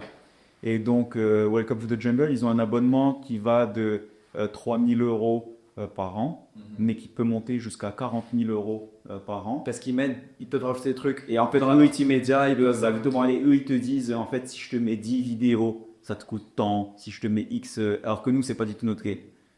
Et nous, notre game, c'est en fait, selon la taille de l'entreprise, il faut qu'on donne une vision claire de l'entreprise. Et donc, il y a des recruteurs qui ont des structures organisationnelles qui sont complexes, à qui on va dire, non, ok, on va pas y mettre 8 vidéos, 9 vidéos. Ce qui compte, c'est qu'on arrive à faire les recrutements. D'accord. Et donc, nous, sur cette partie-là, abonnement, le prix de l'abonnement, il va de 4 000 dirhams par mois à le max qu'on est, c'est 15 000 dirhams par mois. Sur une bataille là-bas. Ouais, parce qu'on travaille aussi avec très très gros recruteurs, tu vois. On travaille avec gros opérateurs telco, des banques. T'estimes que ton marché au Maroc, c'est combien de potes qui pourraient bosser avec Jobs? Écoute, si tu te fies purement aux statistiques, où tu te dis, bah, ok, une boîte qui fait plus de 10 recrutements par an de profils plutôt knowledge workers, tu vois, plutôt, parce que nous, c'est un peu ça qui nous caractérise. Tu dois avoir, allez, entre 2 et 3 000 boîtes, tu vois, qui font 2-3 000 entreprises qui font ça. Mais après, quand tu bêtes sur le marché marocain, tu bêtes aussi sur la dynamique, tu vois. Et tu dis aussi que on voit de plus en plus d'entreprises qui rentrent, que le marché est en forte croissance, que tu vois, tu as une vraie dynamique sur laquelle surfer. Et c'est des histoires qui se créent au fur et à mesure. Welcome to the Jungle, quand ils ont lancé, c'était le bras armé de la French Tech, du recrutement de la French Tech. C'est que pour les startups. Et en fait, comme les gens commencent à être intéressés par les jobs dans les startups, ils ont commencé à avoir les meilleurs candidats. Et maintenant, EDF ou La Poste recrutent sur Welcome to the Jungle, tu vois. Donc c'est un peu ça aussi le cheminement. Ok. Vous avez toujours oui, vous avez commencé à être start-up, mais aujourd'hui, c'est tout day what? D'accord, c'est pas que les. Ouais, 100%, 100%.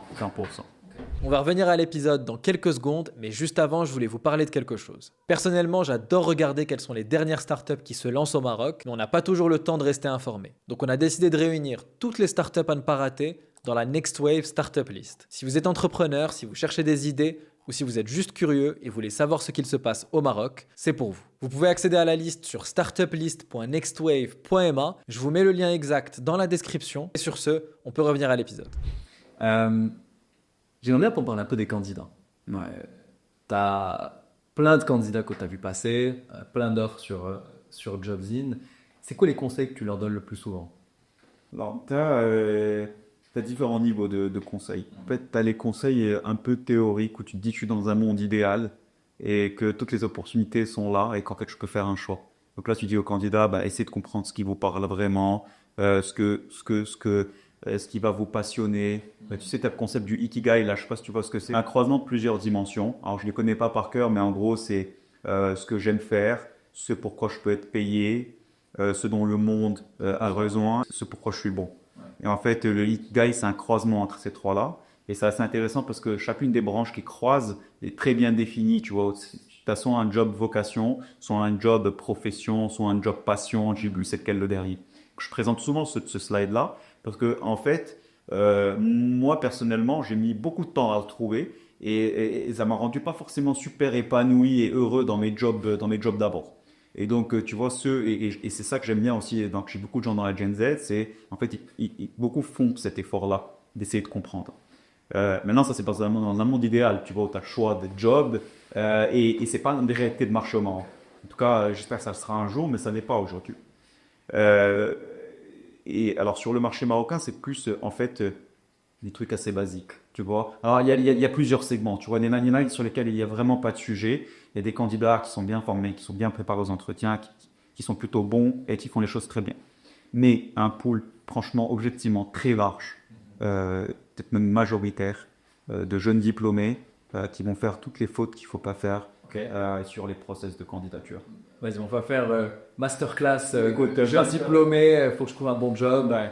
Je suis diplômé cette année, trouver un job. C'est quoi les trucs vraiment à deux? Écoute, masterclass, c'est, je sais pas dans l'ordre, je dis comme ça me vient, mais la première, c'est tu postules à 10 offres en 1 minute. Tu fais du énorme volume parce que tu te dis en fait, c'est spray and pray, tu vois, ça va marcher quoi. Si j'en envoie 1000, je vais en avoir 10. T'as le sujet, bon, t'as tous les sujets de CV. Tu vois, aujourd'hui, pour moi, un candidat qui a une erreur sur un CV, pour moi, c'est impardonnable. Parce que tu as un document à partager, il faut le relire. c'est un document, tu as eu toute ta vie, il faut se réparer, parfait. Tu as eu tout le temps, en fait, le recruteur, il se dit ça c'est le best qu'il peut faire. Il a mis toute son énergie, ça c'est son best. Donc il y a des fautes d'orthographe. Je pense qu'on sous-estime parfois le format, c'est vraiment que ce soit pile, hyper. Parce que mine de rien, ça montre que tu es structuré. C'est le seul document que tu donnes, il donne déjà une image. Ouais. Le format, franchement, la forme quand tu ouvres, sur la forme, en une demi-seconde, tu sais déjà si c'est un bon CV ou pas. Tu vois. Et tu as des gens qui sont plus ou moins bien formés à cet exercice. Tu vois, tous les profils de diaspora, limite, tu ouvres le CV, tu sais que c'est un profil diaspora. Parce que tu sais que dans les écoles, on a donné les bons templates, on a donné les bonnes informations, c'est neutre, tu vois, c'est clair, la police est suffisamment grand. Tu vois, donc, et au Maroc, on a souvent ce sujet-là. Tu vois, le CV doit être vraiment bon. Et après, tu as des trucs assez basiques, tu vois, mais on ne se rend pas compte que beaucoup de candidats au Maroc font des no-shows en entretien. Ils ne viennent pas, prennent un rendez-vous, ils ne viennent pas. Sans prévenir. Ouais. Ça, c'est quasi pas le truc, c'est qu'ils ne peuvent plus quasiment candidater dans la même boîte après, quoi. Ouais, mais nous, on essaie d'aller plus loin, là, parce que, tu vois, il y a un moment où, à la fin, c'est nous qui expliquons aux recruteurs, tu vois, les recruteurs qui nous expliquent que les candidats qui ont postulé par Job Team font des no-shows. En fait, c'est pas une spécificité de JobSeed, c'est une spécificité marché. Ouais. Et donc, c'est quelque chose qu'on essaye, qu'on réfléchit, tu vois, parce qu'on va essayer de le mettre sous contrôle. Et donc, l'idée, c'est juste que, tu vois, on va créer des règles sur les no-shows qui seront flagués at some point, tu vois. Pas sur un no-show, mais quand on aura plusieurs, tu seras flagué. Parce que, tu vois, moi, ça m'a hyper surpris. Franchement, je pensais pas que c'était possible. Et peut-être qu'avec une ou deux mesures, tu peux diminuer par 2 ou par 3. Parce que si tu dis, 1, t'écris, si tu n'y vas pas, il va se passer X. 2, tu envoies un rappel. Je pense peut-être que déjà Ouais, mais le pire, alors, si tu veux, ouais, parfois, tu as des no-shows, des entreprises qui ont des procès qui sont pas au point. Et là, on donne conseil, tu vois. Envoyer bien une invitation dans les calendriers, un message la veille. Tu vois, c'est majorité, même automatisé. Mais tu as aussi des recruteurs qui ont des process qui fonctionnent très, très bien. Je vois des multinationales et c'est juste no-show, tu vois. Donc, voilà. Et ensuite, pour moi, le point clé, c'est l'entretien, la posture en entretien. Tu vois, la préparation de l'entretien, que dit un truc de B à bas, c'est t'arrives, tu sais ce que fait l'entreprise où tu passes en entretien. Tu te renseignes, mais vraiment bien. Tu peux aller plus loin et même savoir qui est ton interlocuteur et ce qu'il t'a fait avant. Tu vois, ça peut toujours créer des... c'est quelqu'un qui a mis dans la même école que toi, c'est quelqu'un qui est passé par la même boîte que toi. Tu as toujours des éléments intéressants à avoir en tête. Et ensuite, franchement, tu as vraiment des sujets de posture. Tu vois, tu as des sujets de posture, c'est en fait, tu peux ne pas être chemin, de montrer que tu es en confiance, pas trop non plus, mais tu vois au bon niveau, il connaît envie à la personne de bosser avec toi.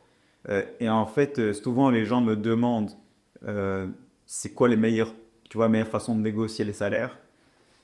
Et en fait, si tu arrives dans une phase de négociation de salaire à la virgule, c'est que tu n'as pas complètement craqué le process d'entretien.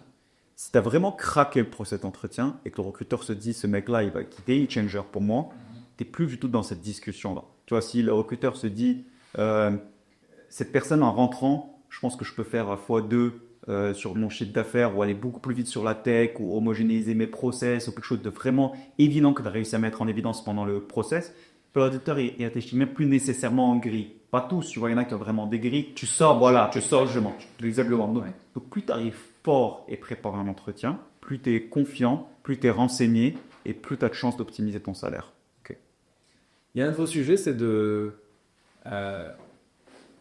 réussir à être engagé et avoir un impact sur l'insertion des femmes et l'insertion des jeunes. Ouais. Est-ce que tu peux m'en parler un petit peu? C'est quoi ta vision sur le sujet et qu'est-ce qu'on peut faire pour améliorer ça? Écoute, l'insertion des jeunes, si je commence par ça, on est en plein dedans. On pousse très fort. Nous, on est sur, par essence, on est plutôt sur les jeunes diplômés, donc les jeunes formés, sur lesquels on pense qu'il y a vraiment beaucoup, beaucoup de choses à faire. Moi, la première chose, c'est vraiment de sensibiliser, tu vois, les établissements de formation sur le fait de former pour insérer. Tu vois, en gros, c'est définir les cursus et valider les volumes de candidats qu'on forme avec des opportunités en bout de chaîne. Deuxième point, c'est de mieux piloter. Parce que si tu veux, à ce niveau-là, les jeunes, ils sont entre les mains d'institutions, d'établissements de formation. Je vois, c'est eux qui en sont responsables. Et donc, il faut que cette responsabilité, elle soit assumée. Et donc, voilà, c'est vraiment cette idée d'aller beaucoup plus loin dans l'exercice d'insertion. Alors, franchement, tu as certains établissements que je ne citerai pas pour ne pas mettre en évidence d'autres, mais tu as certains établissements qui font un job incroyable. Même mieux que ce que j'ai eu moi en école, en grande école en France. Donc, un vrai job. Tu vois, d'insertion et de formation et qui forment vraiment pour insérer et qui pilotent les chiffres. Mais c'est vraiment extrêmement minoritaire. Et donc, tu vois, sur l'insertion des jeunes, nous, aujourd'hui, ce qu'on fait, c'est on crée une plateforme, on la met à disposition gratuitement. C'est vraiment, tu vois, notre truc. Alors, ça sert à nos recruteurs. Ça sert à nos recruteurs parce que ça leur donne un accès au pool d'étudiants. Mais dans la philosophie, l'idée, ça a été de jamais penser à modéliser auprès de l'étudiant, auprès de l'école. Et tu vois, et sur ça, je te disais, on arrive à bien avancer avec le privé. Avec le public, on a vraiment besoin d'un coup de pouce. Tu vois, on a besoin d'un coup de pouce à une échelle macro. Tu vois, et nous, on est prêt à assumer un mandat où on dit, OK, on est capable de reporter à échelle ce qui se passe au niveau de l'insertion, ce qu'on pourrait corriger. Et on peut aussi mettre à disposition la technologie à échelle. Tu vois, j'ai un très bon use case en tête dont on est en train de parler avec cette université qui est vraiment bien sur ces sujets-là. C'est est-ce qu'avec nos entretiens IA, on est capable de assess la job readiness de leurs étudiants en termes de soft skills et d'identifier les éléments à corriger. Tu vois, là, on devrait lancer un POC sur 300 étudiants. Tu peux lancer ça sur des centaines, des milliers, des centaines, tu vois, et tu vois, l'impact peut être vraiment considérable. Okay. Et sur le sujet des femmes, alors, pour être honnête, je dois dire je pense qu'on a aujourd'hui moins d'impact sur ce sujet spécifique parce que tu vois, le job, aujourd'hui, ne discrimine pas. Tu vois, un job, on cherche un candidat. Et nous, on est encore au stade où, tu vois, on n'a pas nécessairement atteint la maturité d'attaquer vraiment bien ces sujets. Mais par contre, ce qu'on fait, c'est déjà dans les premiers indicateurs que tu vois au niveau de Jobs-in, au niveau des entreprises, c'est la parité homme-femme. C'est quelque chose qu'on essaye de mettre en évidence pour mettre en avant les recruteurs qui sont sensibles à ces sujets, qui les mettent en avant.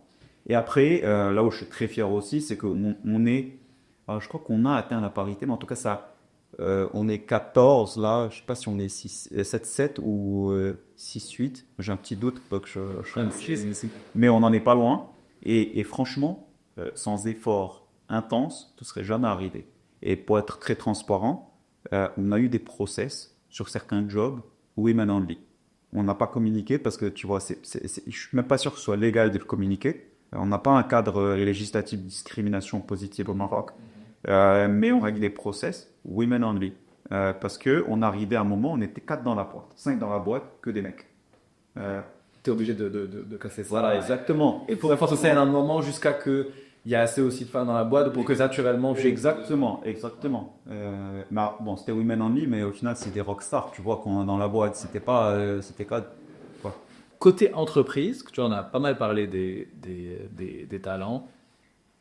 Côté entreprise, le monde du recrutement évolue beaucoup. Les réseaux sociaux, la marque employeur, ça devient de plus en plus important. C'est quoi un petit peu les conseils que vous leur donnez pour se démarquer et pour sortir un petit peu du lot, être vu par les candidats et lui donner envie aux gens d'aller vers eux?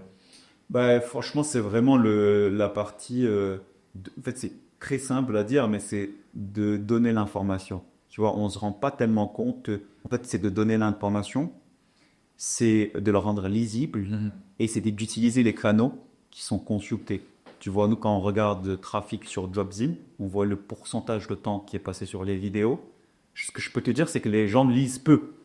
Tu vois, donc ce canal vidéo, qui pour certaines entreprises, de moins en moins. Mais pour certaines entreprises, c'est un bloquant, tu vois. Mais j'ai pas envie de me filmer dans mon métier, etc. Tu vois, c'est un gros frein qu'on a eu, tu vois, au départ. Et je pense que tu as dû forcément toi aussi avoir ça au travers, tu vois, probablement du début de Next Wave. Mais au final, c'est le canal qui est consulté le plus, tu vois, et qui est lu et qui est aussi C'est que le langage d'Internet, c'est la vidéo. ouais, et qui est interactif, tu vois, et donc c'est en fait être sur ce bon canal-là, tu vois, et d'être capable de communiquer avec cette génération. À quel point ça change d'un point de vue diaspora ou pas diaspora? Est-ce qu'il y a un sujet particulier diaspora? C'est-à-dire à la fois du côté des entreprises, est-ce qu'il y a un besoin de plus ou moins aller chercher des candidats dans la diaspora? Est-ce que l'approche pour eux, elle est différente? Est-ce qu'il y a des informations à leur donner qui ne sont pas les mêmes que les informations qu'on a des gens qui sont déjà basés au Maroc?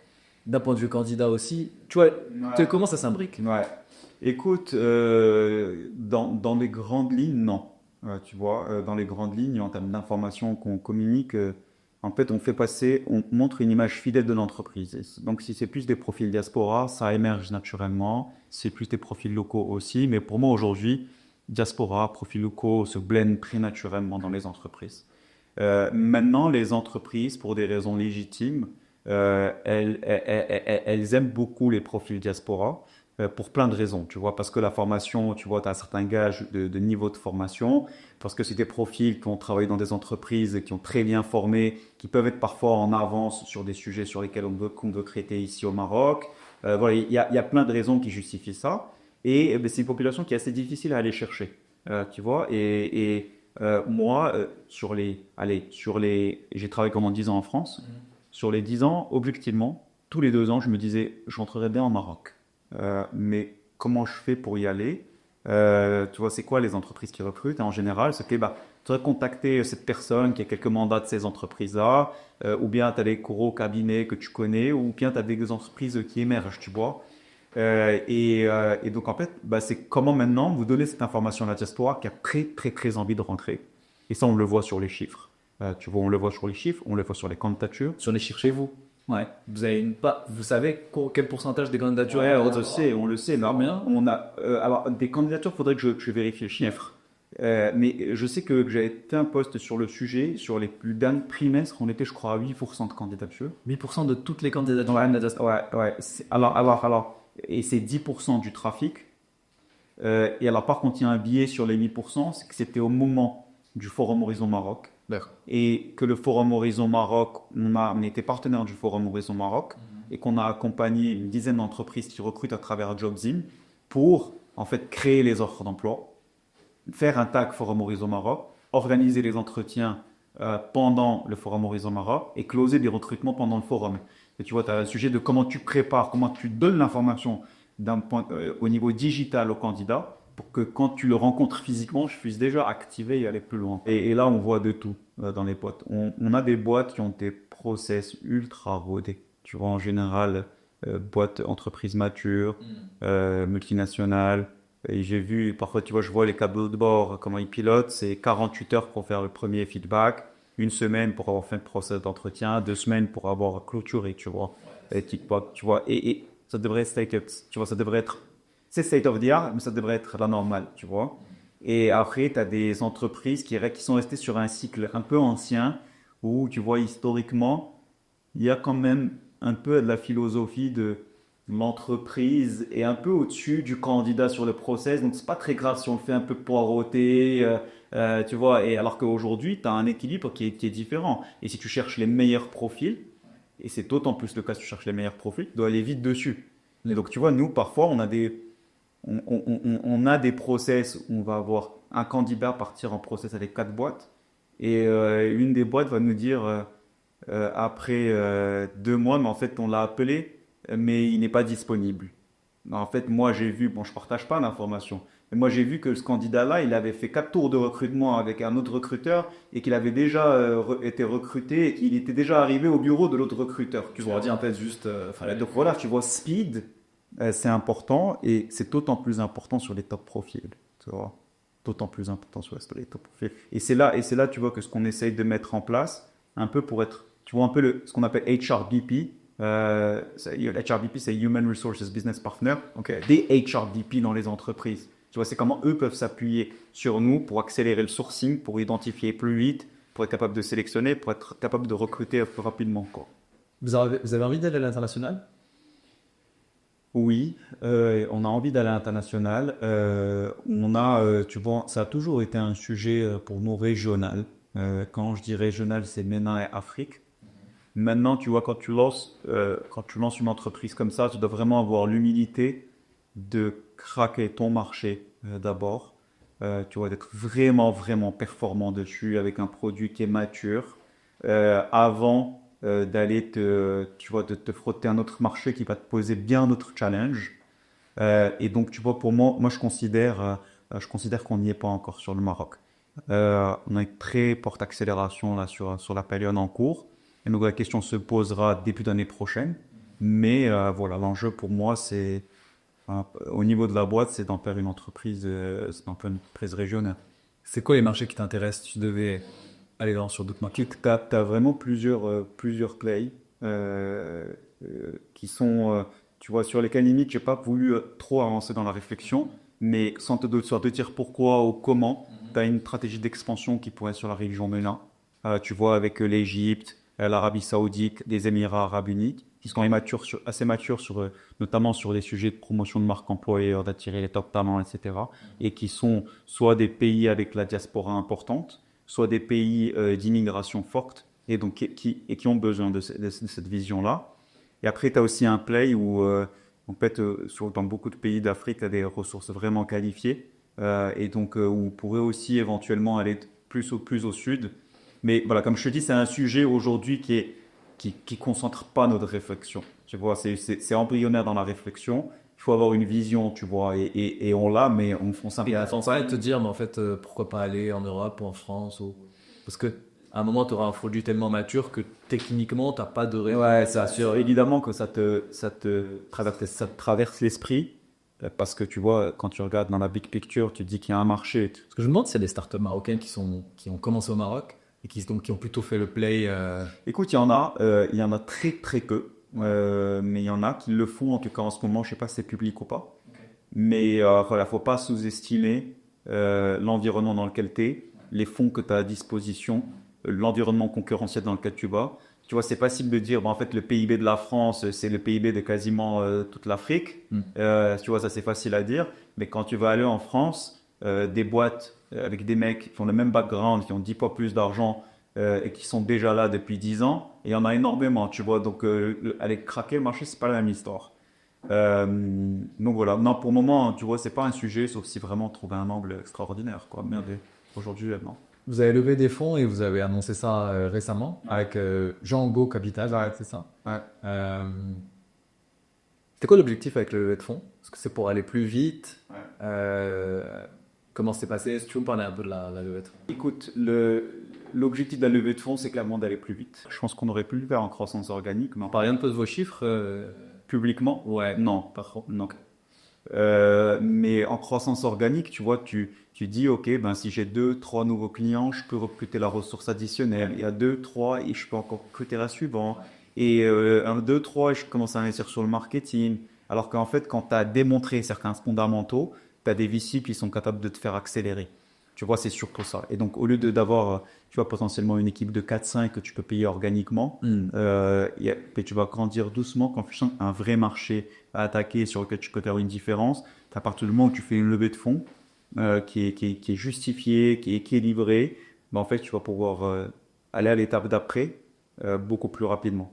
Et en fait, c'est la première levée, on est d'accord. Ouais. On a bootstrappé, donc la levée, ouais, un peu plus d'un an et demi, ouais. Un an et C'était demi. très volontaire pour lui. Et en fait, du coup, vous avez fait des revenus assez vite. Ouais. Combien de temps vous avez eu? Les premiers revenus, c'était 3 mois après le go live. C'est très, très, très rapide. Ouais. Ouais. Donc, septembre, tu te mets vraiment à fond sur le jeudi. Mars-avril, on fait un premier revenu. Mars-avril, tu as tes premiers revenus. Ouais. Donc, en fait, tu avais un 9 mois sur fonds propres, mais sur tes fonds perso, Exactement. épargne, mais en fait, c'est une petite équipe. Et après, rapidement, vous avez fait du cash. Exactement. Exactement. Et donc, et franchement, c'est hyper vertueux. Ouais, je pense qu'on aurait. Ça t'oblige vraiment à aller faire de l'argent Et comprends ton élève, ouais, tu comprends vraiment les problèmes et t'es vraiment efficient, tu vois, en termes de gestion de tes coûts. Je pense, en fait, c'est pas je pense et je suis sûr qu'on n'aurait pas eu de difficulté à lever de fonds au début de l'aventure avec un pitch deck.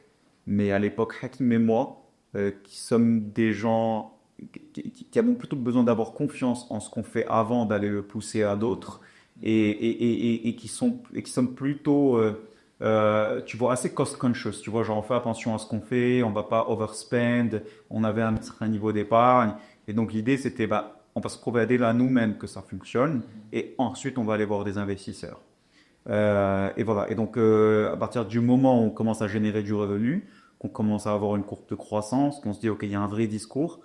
On commence à parler à des investisseurs. Je te passe un peu les trucs très spécifiques qui se sont passés pendant ce parcours-là.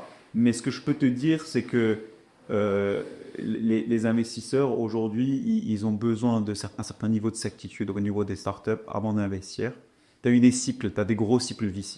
Tu as tous les gens qui diront que entre 2020 et 2022, ou même 2019-2022, tu avais un cycle, tu avais une espèce de bulle. T'arrivais, tu as un profil qui a fait un super cabinet de strat, un profil plutôt technique et qui faisait un joli deck et on pouvait te signer un chèque de plusieurs millions, tu vois, sur un deck. Et en fait, déjà, il y a eu un retournement du marché.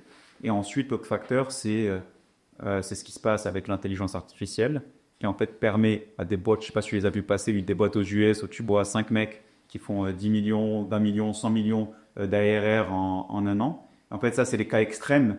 Mais en réalité, le cas que tout le monde peut avoir, c'est comment une, deux ou trois personnes peuvent s'augmenter de toute la technologie qui est en place pour aller prouver beaucoup plus que juste, OK, j'ai un produit, parce que ton produit, en fait, tu as des IA qui peuvent te coder le MVP. Et du coup, ce que je tiens à dire aussi, c'est que c'est pas si simple que ça de lever. Tu vois, quel que soit... parce que effectivement, au final, ce que tu vois, c'est les entreprises qui ont levé, parce que c'est celles qui communiquent. Mais tu vois pas celles qui sont sur le chemin de la levée ou qui n'arrivent pas à le faire. Et c'est un peu toujours la même histoire, quoi. Tu vois que le beau sur les réseaux sociaux. Et donc, ouais, nous, on a levé avec Django. Si je dis pas de bêtises, je crois qu'on est le deuxième investissement de Django au Maroc. Et super content de la relation qu'on a avec eux. Pour moi, c'était quelque chose de vraiment, vraiment important. Tu vois, la relation avec le fonds. Ouais, parce que le fonds, c'est vraiment moi, c'est supposé être un sparring partner. C'est supposé être quelqu'un qui fait une grosse due deal en amont, tu vois. Et pour le coup, ils ont fait une grosse due deal.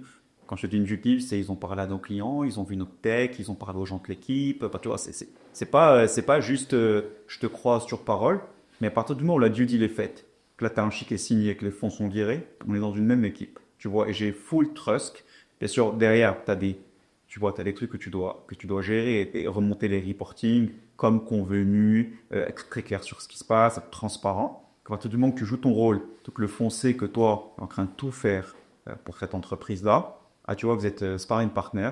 Il n'y a pas cette relation de, tu vois, espèce de rapport de force néfaste qui peut y avoir aussi parfois entre certains fonds et certains fondateurs. Voilà, nous, c'est quelque chose qu'on cherchait. Et plus on va aller regarder ce qui va pas, regarder vous actuellement, challenger, faire les intros, passer les bons messages, tu vois, c'est plutôt ça. T'as lancé initialement avec ton cofondateur Hakim Smilles de Nani. Hakim Smilles, c'est un très bon ami, qui ensuite a quitté l'aventure. Ouais. Pourquoi Qu'est-ce que... Écoute, alors peut-être pour revenir sur cette partie-là, donc quand on lance avec Hakim, on a un peu cette idée qu'on va aller très vite sur le Maroc et que lui, il est basé en France, il fait des allers-retours et que ça va bien fonctionner. Et en fait, il y a une combinaison de plusieurs facteurs. Déjà, tu te rends compte de la réalité du terrain. Et tu as besoin de passer beaucoup, beaucoup de temps sur le terrain au Maroc. Il lui déconnecte parce que tu vois, il y a aussi sa vie privée à Paris. Tu vois, tu es passé par là aussi, donc tu vois un peu de ce dont je te parle. Et après, tu vois, tu es quand même un spécifique du doing business in Morocco, tu vois. Et lui, après, tu vois, beaucoup de temps passé à Paris, comme moi. Mais tu vois, c'était un sujet sur lequel il avait potentiellement un peu plus de mal. Et donc, au final, bon, c'était assez compliqué. Tu vois, le moment où il annonce qu'il veut partir, mais fait tellement dans les règles de l'art et tellement pour faciliter, tu vois, l'intérêt de l'entreprise que, tu vois, aujourd'hui, on est toujours. Tu vois, avant d'arriver au podcast, je lui parlais au téléphone, quoi. Donc, toujours en très bon terme. Et objectivement, je l'en suis. Alors, c'était dur, tu vois, le départ, le moment où tu te rends compte que, ok, t'es tout seul. Même si j'ai jamais été tout seul, et ça, je te parlerai après de la transition avec Abdel. Mais en tout cas, sur un moment sur le papier, tu es le fondateur. Et donc, tu as la pression qui est sur tes épaules. Tu as des discussions avec des VC qui sont plus ou moins anéantis parce que, bon, tu vois, le message n'est pas bon.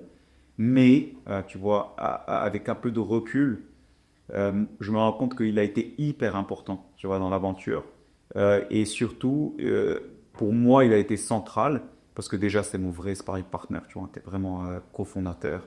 Et on s'est aidé sur une partie où il fallait passer de la page blanche à déjà un premier truc. Ouais, ouais. Et moi, dans mon job d'avant, j'ai fait le passage de on a premier truc à une croissance. Donc tu vois, au début c'était un peu dur, mais je me suis rapidement rendu compte que ça y est, j'étais lancé et que je pouvais y aller.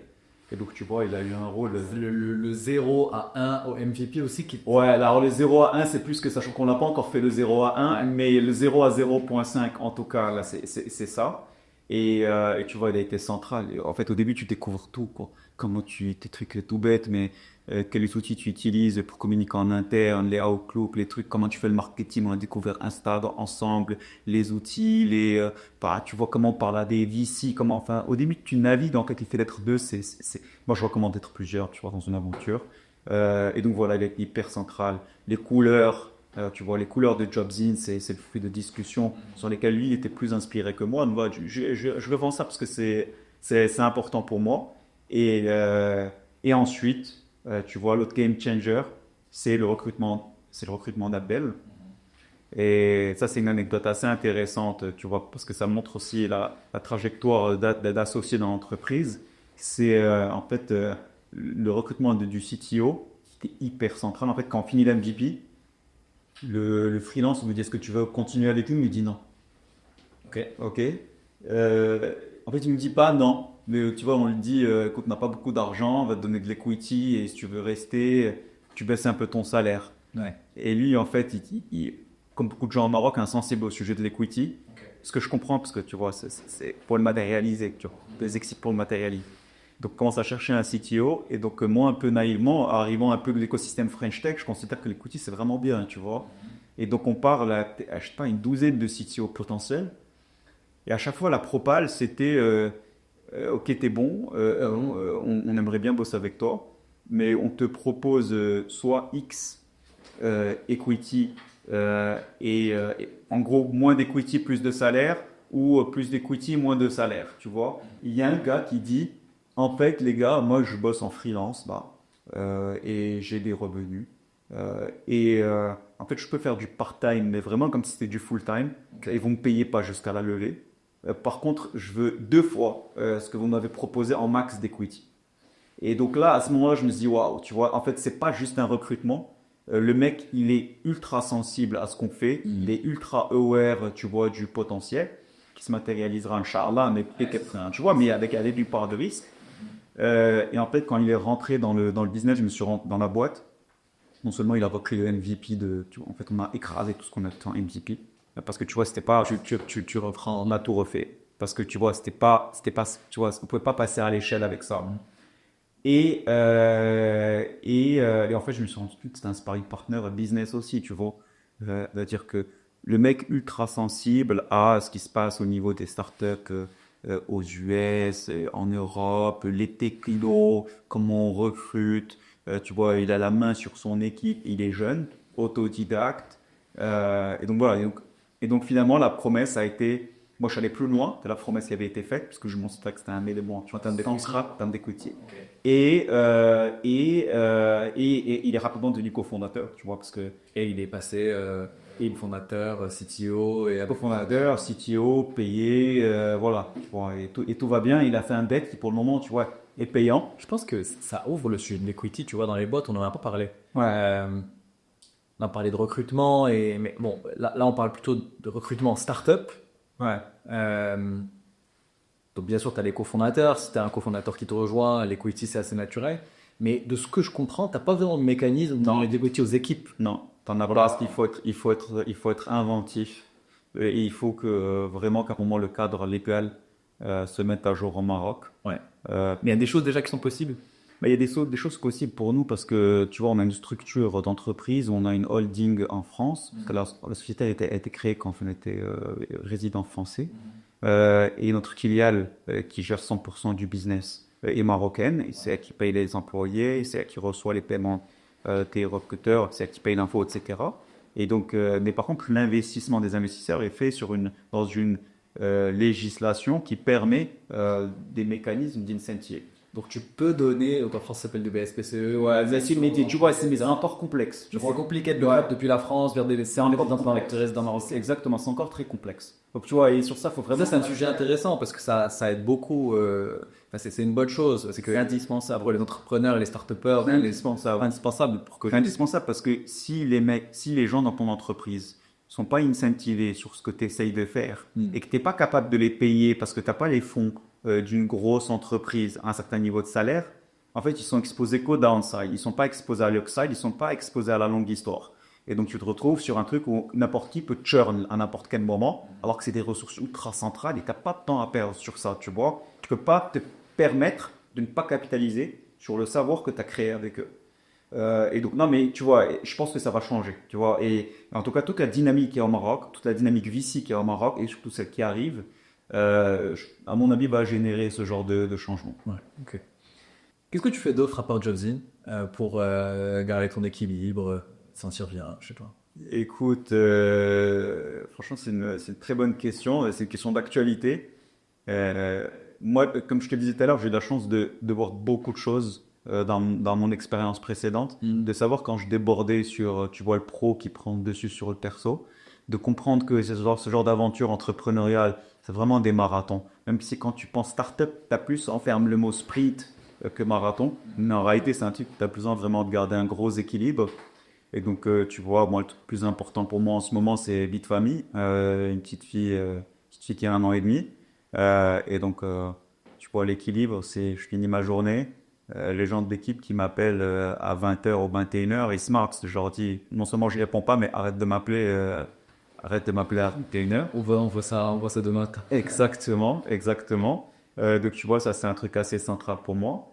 Et après, ouais, le vie de famille en général, garder un cercle large, tu vois, de potes, et sport, tu vois, sport. Tu vas comme sport? Écoute, j'ai eu plusieurs périodes. J'ai eu une période pas plutôt à Paris, vraiment à Casa. Et sinon, j'essaie, tu vois, de varier. Tu vois, j'ai beaucoup fait de courses à pied à un certain moment. J'ai fait des courses. Là, j'essaie de varier. En fait, un peu vieilli et je me dis en fait, je vais faire des sports qui me font pas trop mal. Tu vois, pas de foot, plutôt de la course à pied, de la natation, du renforcement musculaire et d'être assez varié sur ça.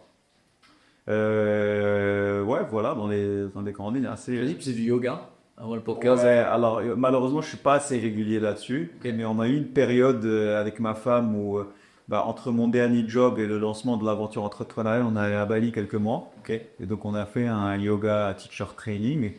Ah ouais, à quel âge? Ouais, ouais. Et bon, il y avait un homme et 13 femmes. T'as un homme, c'est toi ou toi et un homme? Non, non, il y avait moi. Il y avait toi. Ouais, et après, ouais, si tu veux, je suis hyper sensible à, tu vois, tout ce qui se passe au niveau de la psychologie humaine.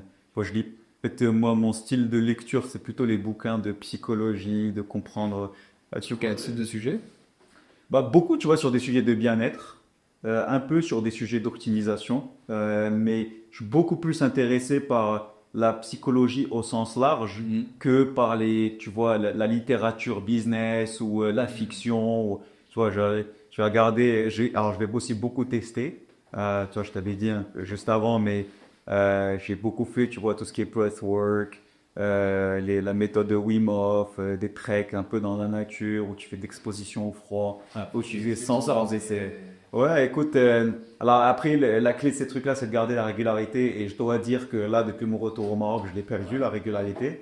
Mais peut-être ce truc-là, ce que je trouve vachement bien, c'est comment tu es capable de puiser dans tes réserves mentales et d'améliorer ton immunité globale à travers d'exercices très très simples. En fait, tu as des techniques de respiration où tu vas ou suroxygéner ou sous-oxygéner ton corps et tu vas te mettre dans des états qui vont être un peu différents, un peu plus relaxants par exemple, et tu vois qui vont te permettre aussi de rentrer dans des zones de méditation qui sont plutôt accessibles qu'à un certain niveau très élevé.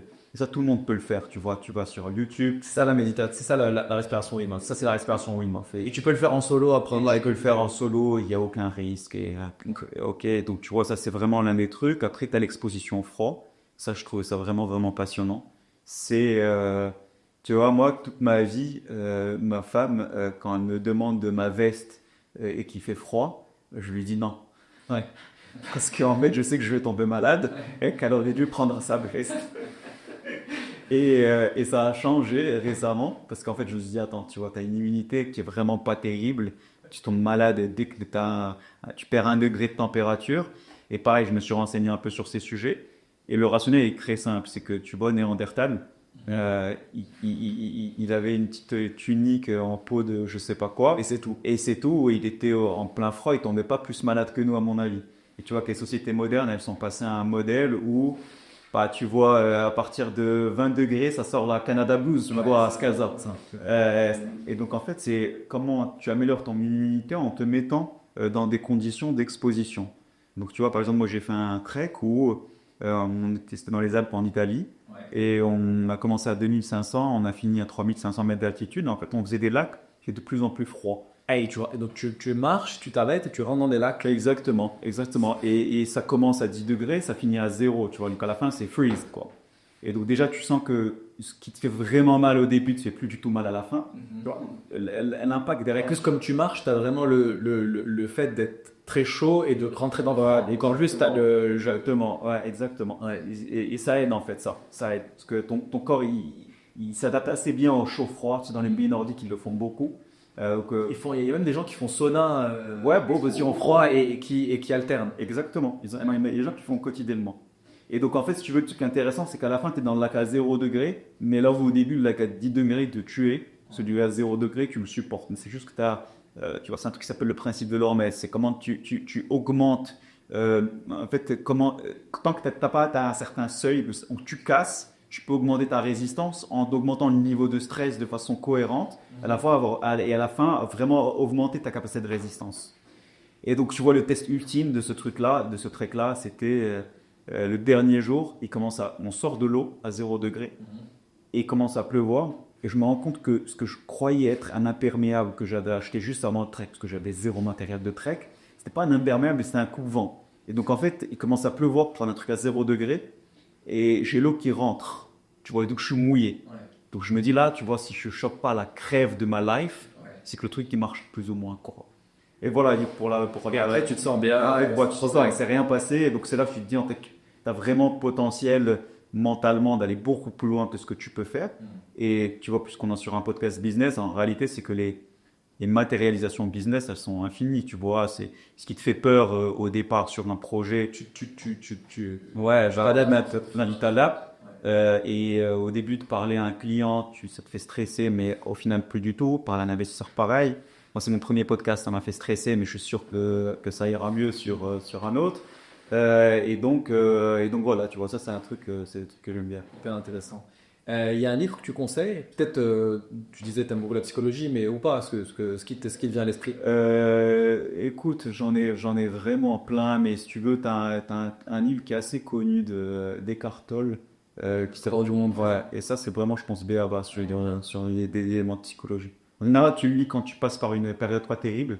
C'est là qu'on te le recommande. Ouais. Mais tu peux le lire à tout moment, tu vois. Ça te permet aussi de relativiser, de comprendre, de te poser, de sentir que tu vois. Ce qui est important, c'est ce qu'on vit maintenant, tu vois. Et voilà, tu connais les expressions sur le passé, le futur. Mais voilà, c'est en tout cas de démystifier un certain nombre d'impacts de ce que tu vas faire sur le futur ou de ce que tu as raté par le passé, de te concentrer sur, tu vois, quel est rien exactement là. Bah écoute, est-ce qu'il y a un petit sujet qu'on a oublié, on ne devra pas parler? Alors, est-ce que je vais te faire engueuler si j'ai oublié un sujet que je pense qu'on a bien tout couvert. Peut-être, tu vois, un truc sur le support système quand tu lances une boîte. Ouais. Ça, je pense que c'est un truc important.